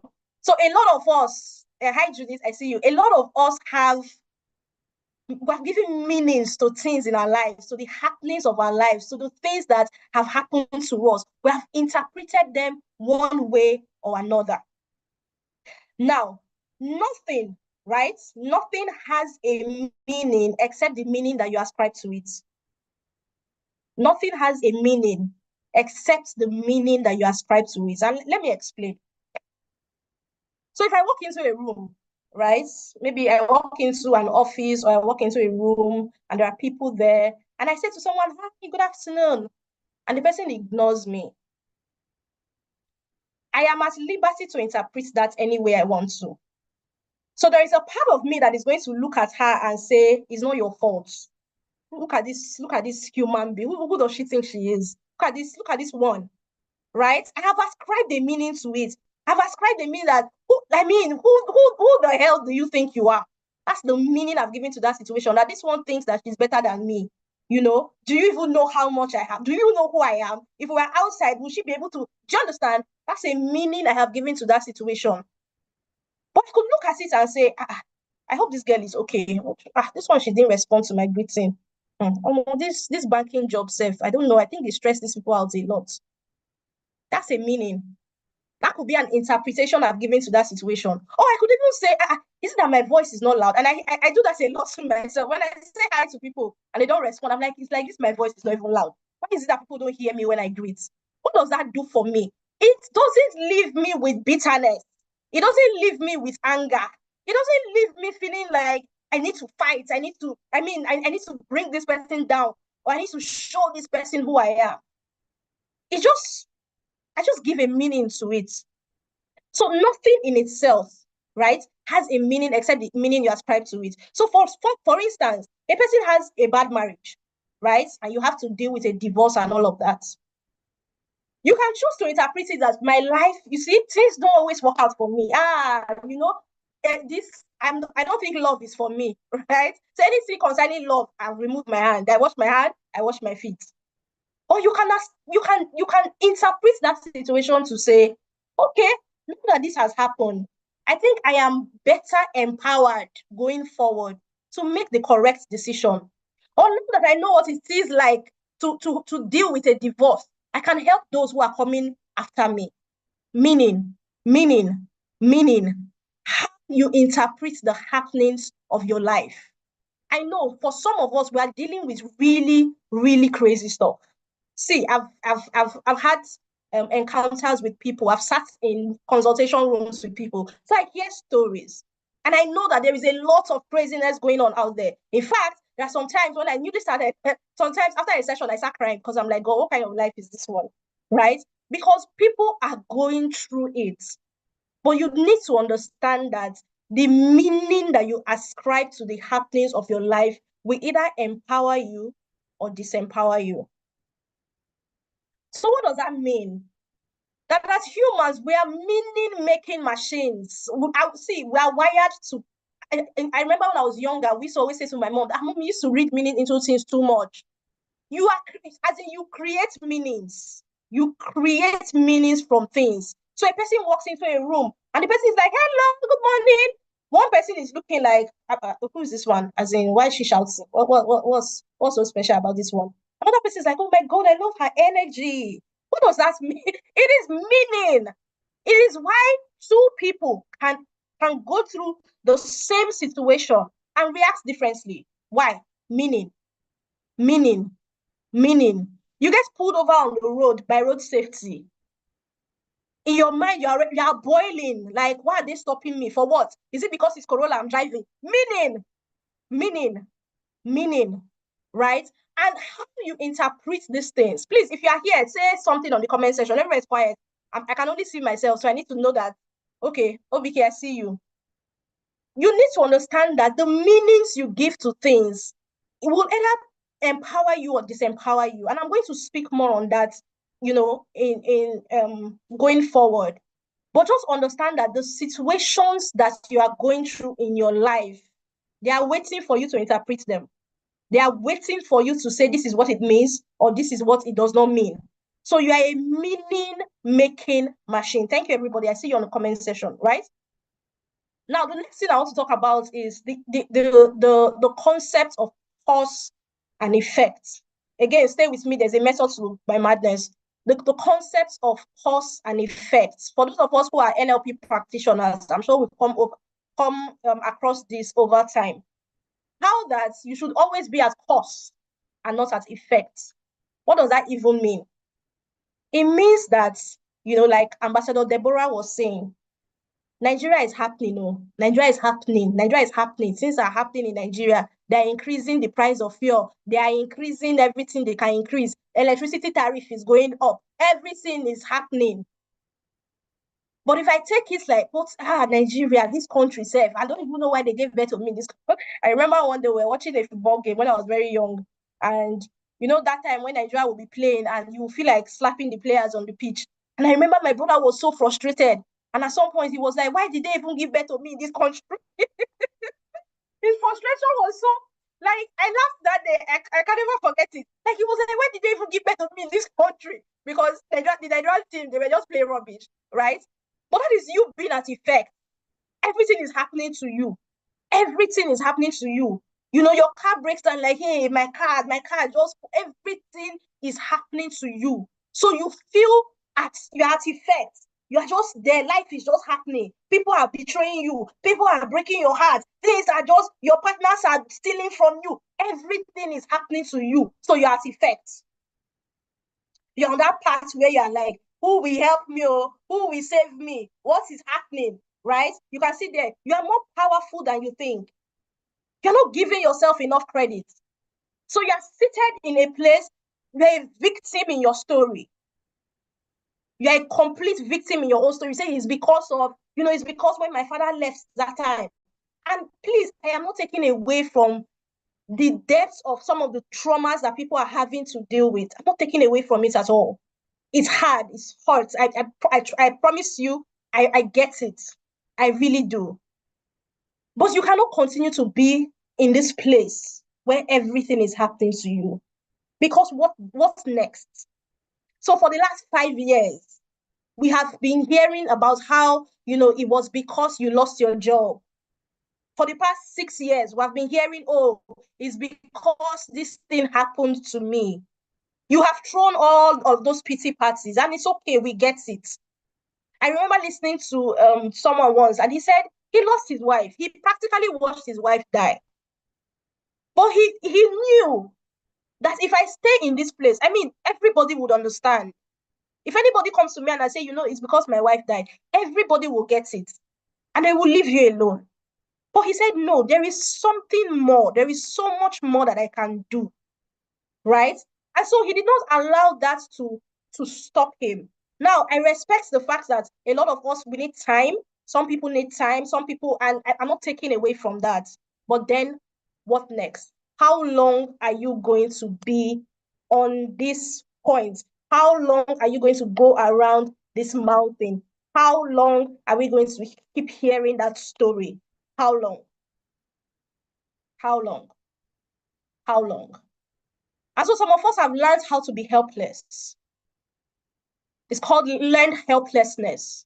So I sit in coaching sessions with people and you ask them, okay, so how do you plan to move from, point A to point B? And the first thing they say to you is, I don't know. I don't know. So we're too lazy to even think. We don't want to think. We don't want to try to. Everything is, just tell me what to do. There are people who come to you and say, just tell me what to do. Don't stress me. Don't stress me. Just tell me. Just tell me. Anything you tell me to do like this, I will just do it. Learn helplessness. So you don't trust your choices. You don't trust your mental ability. I think I heard somewhere where they said 95% of people don't think. 3% of people think that they are thinking, and only 2% of people are actually thinking, right? So we don't want to do the mental work. We don't want to figure a way out of where we are. We're just here, recounting the stories, saying it again and again. Oh, it is because this thing happened. Oh, it is because I lost my job. Oh, it is because that guy broke my heart. Oh, it's because my father left. Oh, it is because... And for 20 years, you had effects. For 15 years, you had effects. For 10 years, you had effect. Everything is happening to you. But you have to learn to take your power back. You have to realize how powerful you are in yourself. You have to come to an understanding of who you are. You have to come to yourself. You have to come to yourself and say, okay, I've made a mess of my life in the past 5 years. Where do I go from here? See, nobody's coming to save you. You know how we all have this Disney idea, a Prince Charming is, but nobody is coming to save you. Newsflash. The person you are waiting for is trying to save himself. The people that you are hoping, the people that you are waiting for to come and help you, they have a lot going on in their own lives. And trust me, time does not wait for anybody. So time keeps going. Time keeps going. And you are here. What's your next step? What do you want to do next? What do you want to do next with your life? Yes, I know it hurts. Yes, I know life happens. Yes, I know. Trust me, I do. I understand what it is to be going around and around for like 10 years. But that is why you are listening to me today. That is why you are hearing this thing that I am saying, because it is a wake-up call. It's a wake-up call. Wake up from your slumber. Okay? I hope people are still here. I feel like I'm talking to myself. So you can see the lady there. She has decided to take the driver's seat of her life. Some of us are sitting on the passenger seat. We're sitting on the passenger seat of your own life. So you're waiting for people to take you around. Tell me what to do. And what should I do next? And this way, should I do this one? Should I do this one? You are on the passenger seat of your own life. You're not even in the driver's, what do they call it? The owner's corner. You're not there. You're on the passenger seat. But it's your life. It's your own life. So you need to come into the driver's seat of your life. You need to take over the control of your own life. What do you want to do next? And trust me, I understand the place of confusion. I remember the day I went to see Coach Sam. Because Sam diagnosed me in 20 minutes. He just brought out a sheet of paper and he was just writing things. I was looking at this man like, who is this person? But this was one of the encounters that changed my life. It was just for 20 minutes. Just for 20 minutes. And he looked at me and he smiled. And he said, Brenda, you look like you're floating. I think that was last year or so. So that is why you are here today. I know you didn't have to pay, you just had to join in. But please take this very seriously. This is the sign that you have been waiting for. This is the sign that you have been praying to God about. Get started. Do something with your life. And you don't have to wait until a new year. Some of us have those kind of traditions. Wait for January 1st. Okay? So the next thing I want to talk about, I think I don't know how many more minutes I have. Oh my God. Okay, so I'm going to rush through this. You want to ask the right questions, right? So when things happen to you in life, what's your approach? For some of us, we are saying, oh, why me? Hey, God, why is my story like this? Which kind of family I come from like this? Why me? Those questions do not help you anyway. What it does is that it gives you the victim mentality. It helps you to justify your excuses. Those are not the kind of questions you should be asking. So what are the questions you should be asking? The first one I have here is, okay, who am I? Who am I? Who am I? That's a question that borders on identity. And identity is like an entire course on its own. But you need to take out time to sit down. What makes me happy? What makes me sad? What gets me angry? What are my non-negotiables in life? What are the things that I can't manage? What are the things that I want to achieve? Where do I see myself in the next 5 years, in the next 10 years? In fact, my pastor has once said that in the next 200 years, you should have a 200 life plan for your children, for the generation coming after you. Who am I really? Why am I here? What are the things about me that make me unique? You need to ask yourself those questions. Why am I here? That borders on purpose. Why am I here? What has God equipped me with that I need to develop to become all that God has called me to be? So some of us are still looking for purpose outside, whereas purpose is inbuilt. The problem you have is that you're looking at other people. You are seeing your classmates, you are seeing the people who you grew up with, and you think that you're supposed to be doing the things that they are doing, whereas you are uniquely created. Purpose is on the inside of you. Search it out. For some of us, we're already living in purpose. We just don't know it. All you need is packaging. All you need is to enhance your skills. All you need is to better your connection, better your relationship, your network. So because you see somebody on a stage, it's very easy for us to say, oh, that person is living in purpose, right?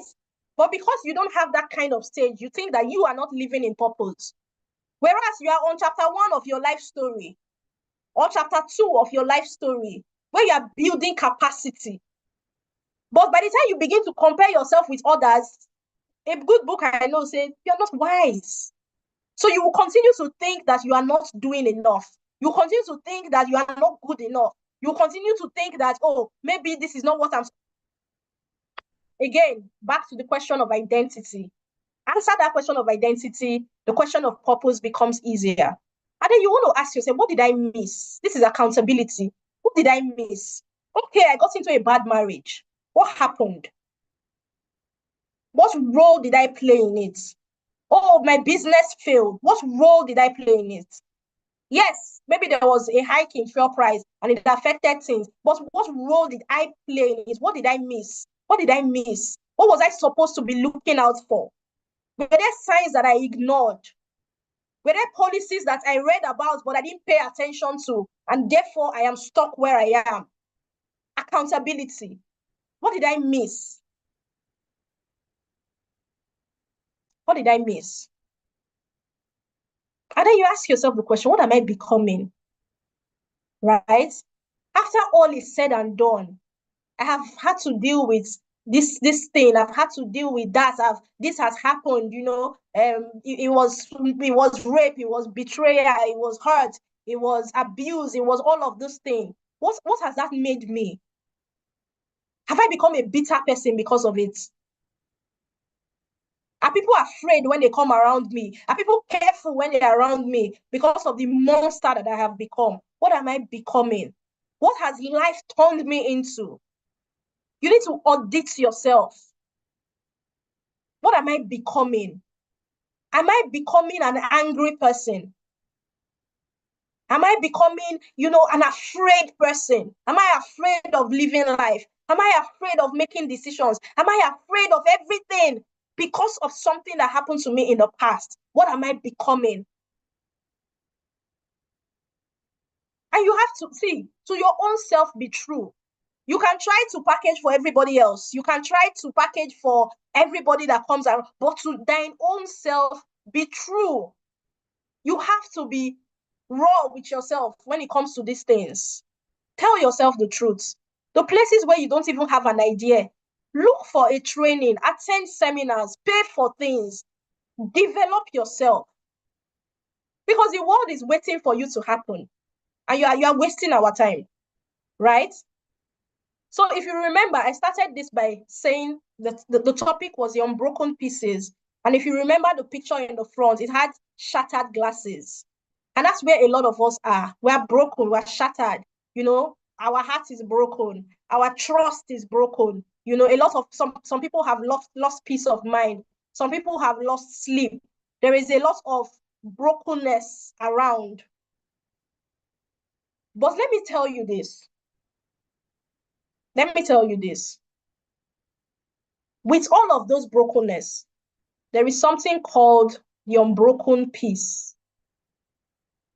How that every piece is a whole in itself. So if you look at this is a piece of a shattered glass. But if you're somebody who is artistic, you can use it to decorate something. You can use it to create something. And in itself, it has beauty in it.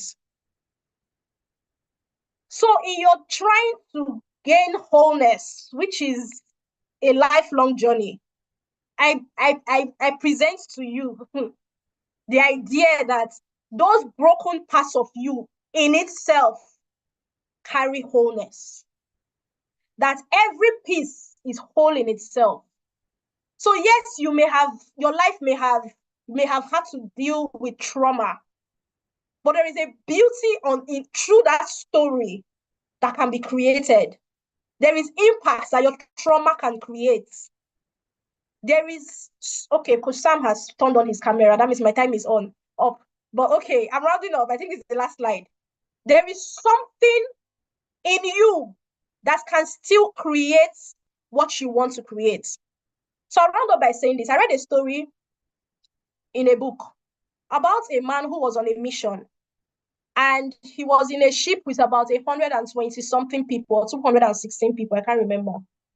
And then they experienced something called a shipwreck. And the ship broke down, like the ship/boat broke down into pieces. And it was recorded that each person had to grab a piece of wood of that ship, and then they made it to land on broken pieces. Sometimes, right, you will get to your destination broken, bleeding, in pain. It doesn't stop you from reaching everything that you have always wanted to achieve in your life. Sometimes your heart will break. In fact, your life is full of those kind of life happenings, of the betrayal, of the loss. You lost money, you did an investment, you lost money, you met this person, the person betrayed you, they swindled you. Those things would add validity to your story. That in itself is what adds to who you are as a person. It is that there is a piece of you that is unbroken. In conclusion, I want to just say this, and I won't talk too much about it. You want to give yourself grace. Be kind to yourself. Be kind to yourself. Yes, life has happened. Yes, you have become a bitter person. Yes, you have become so angry. Give yourself grace. Those are results of the trauma that you have had to deal with. But be kind to yourself. Forgive yourself. For some of us, we're trying to forgive people, but we need to forgive ourselves. Some of us are still telling ourselves that I can't believe I fell for that kind of thing. And you are still angry with yourself. Forgive yourself and be excited about what the future holds. Because you can still create the future that you want to create. Do not let anything hold you back. There is wholeness in every piece of the broken glass. There is still wholeness in every piece. Thank you so much for coming to my TED Talk. Unfortunately, I have to round up because Sam is here. But thank you so much. Thank you, people. Thank you. Thank you. Thank you very much, Ma. Thank you. This has been a wonderful session for me, because while you were saying some things, I had to take my mind back to my early years, particularly when you were saying you have the power. Take your power back, like be at the driver's seat of your life, drive it, be actively involved. You know, it made me remember a quote that transformed me. I think that was in 2009. I think so. 2009. I was still in Aba at that time, and books are my companion. So I've always been reading way back 15, 16, 14 years, big books, small books. But this particular book, I stumbled on it online, The Vital Corporation and the Vital Difference. Business people here should go and get that book. It's not in print any longer. I've tried searching for it online. I couldn't find it lately. But back then, I had to get it, and I downloaded it, The Vital Corporation and the Vital Difference. The first paragraph of that book, the first page of that book had this quote, "I set the limits on my growth," by Terry Crabb. He was then CEO of Soundhold System. What that book did for me, just that quote transformed me. And it made me understand that it is not my parents that are setting limits. It's not my uncle. It's not the economy. At that, I was still a young adult. There's that thing it did in my head. I set the limits on my growth. In other words, there's no excuses. There's no pushing the blame. There's no external factor. It's not village people. It's not I am the one. I set the limits on my growth.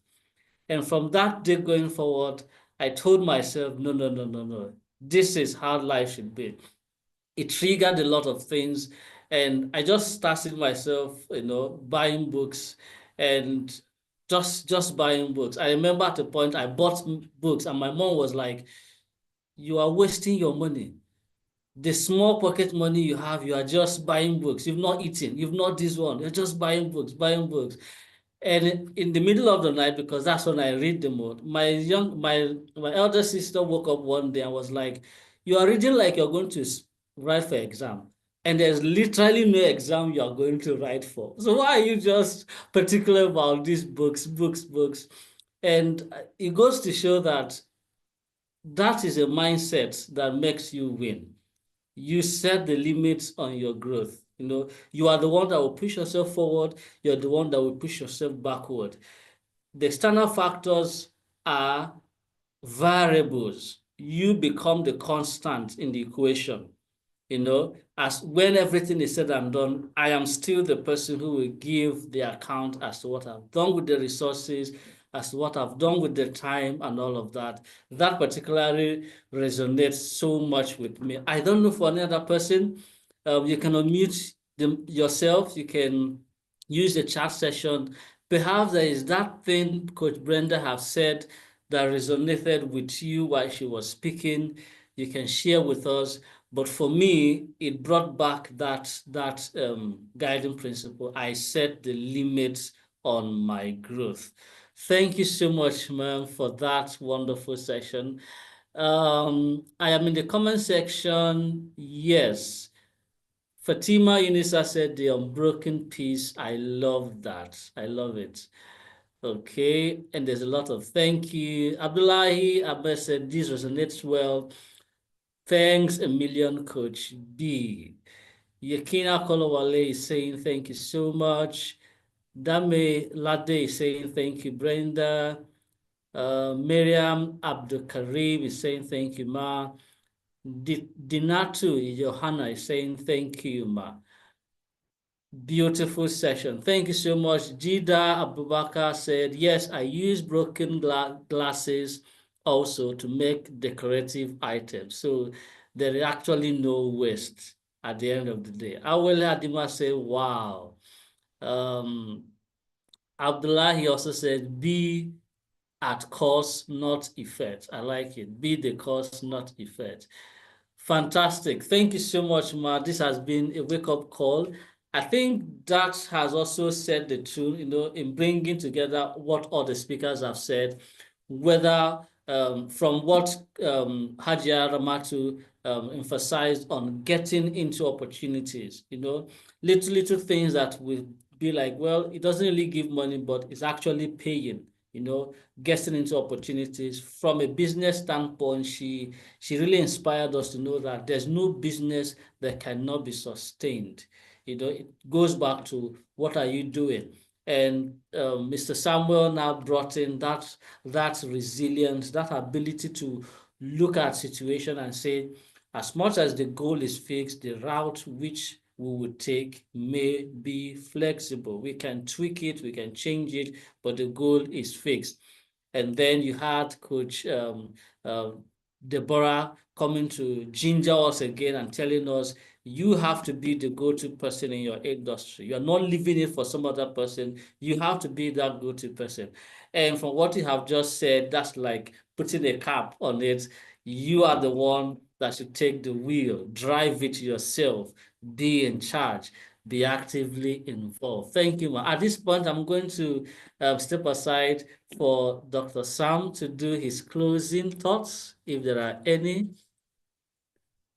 Yes, the floor is yours, sir.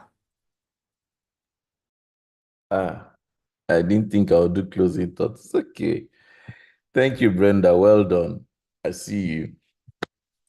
Thanks to other speakers, Debbie Donald, whom I call the Tigress, Mr. Sam Olabulo, and Hajia Ramatu, my long-time big sister, over a decade now of supporting my work and also being very resilient.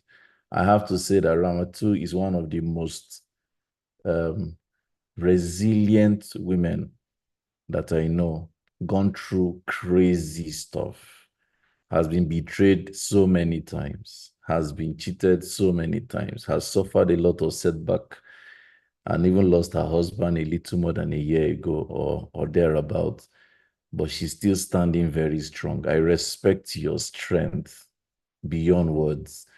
So I'm using this opportunity to thank you for being you. Thank you for embodying what Brenda talked about, that unbroken piece of a broken glass. Ramatu is a representation of that. And I am very grateful to you for not throwing in the towel and for raising very exceptional children and building a very strong brand. Ramatu is an example of a learner that never stops learning. She's very hungry about learning. So there are so many things about you that I really admire. And I want to say thank you on behalf of all our communities that you support and myself as a person. Thank you very much. I want to thank Mr. Sam Olabulo, whom I haven't met in person yet, but from seeing his work on LinkedIn and how he's sharing in the community, I want to say I appreciate your forthrightness and your passion. I really do appreciate that. Debbie Donald, my tigress, you're an example of a very hungry, passionate person. And I have to thank you for constantly sharing your testimonials with us and constantly supporting our work. And thank you for expanding your work across many cities of Nigeria. You're quite passionate and you're a leader's leader. Well done. Your growth and evolution has been exceptional. So I really celebrate you and I encourage you to keep the fire burning. To Brenda, thank you for all you've done. I see how you've also created a growing platform that has been blessing lives, and I think you're doing a great stuff. I'm happy to see how you have moved from a floating, timid person or seemingly timid to now a very confident professional that is helping people. Honestly, it is worth commending. You've always had these great potentials. It's not in doubt, and I'm really proud when I see your flyers and I see the work you do. I just keep saying, yeah, it's been a long time coming. So Brenda, let's push it. Let's scale it and let's do greater stuff. So thank you so much to our speakers who are members of OSP, by the way. And if you have been following the comment section, you can speak on this platform. It doesn't really take anything per se to speak on this platform. It just takes being a member of OSP. Selection to speak is voluntary. Nobody's going to beat you and say you must talk. But everyone who has spoken on these webinars, I think to a large extent, they have seen some level of growth and impact in their confidence and in their brand. So we're encouraging you, if you are here, whether on Zoom or on YouTube, and you're not a member of OSP, we encourage you to belong to OSP. And you could as well take advantage of the offer that closes at midnight today to belong to OSP. So you're welcome to join our community. OBK has talked about the mental health, the brand community. All those are information that you can find on our channels. I hope you're following us on Instagram. Our handle is MyCircaAfrica on Instagram. You can follow us and get all the updates for anything we're doing. You could reach us via WhatsApp. Our number is 080-7361-0884. I'm sure OBK is going to type that so you can reach easily and connect. This session has been live streamed on YouTube. So in case you missed any part, please just go to YouTube. Watch it as often as you can. We have done these webinars every month this year so far. So you can actually go back to episodes of previous months and binge and take as much lessons and take action. Take action. Don't be a statistic. I was speaking on a webinar 2 days ago to some women community, and I said something that I'm going to say here as my last statement. Many of us are very knowledgeable, but we are not wise. Many of us are very knowledgeable, but we are not wise. And I'm going to explain why. They say wisdom is the application of knowledge. When you know something, how you use that thing, that knowledge, is the wisdom in knowing the knowledge or having the knowledge. Many of us are learning a lot of things. So we have knowledge, but we're not using it to better our lives and the lives of the people around us. We're just consuming knowledge without using the knowledge right to our advantage and to the advantage of the people in our lives. That is why Nigeria is where it is. So many exalted professionals, so many globally recognized professionals, but we're not using the knowledge to solve local problems.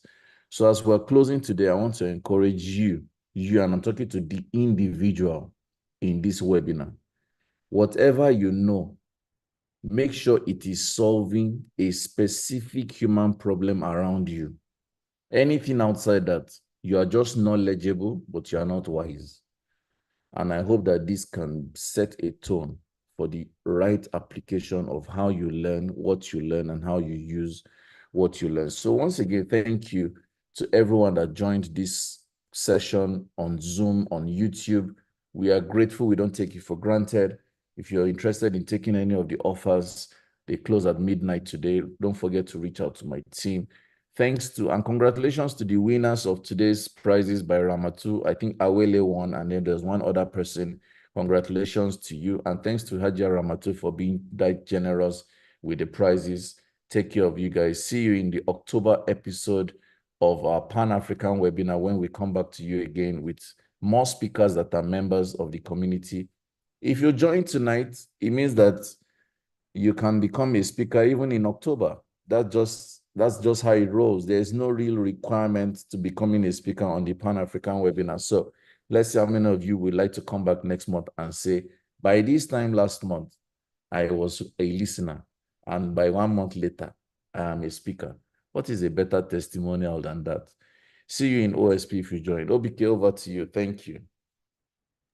Thank you very much, sir. Thank you, everyone. We will see ourselves again on the Pan-African webinar, October edition. Thank you.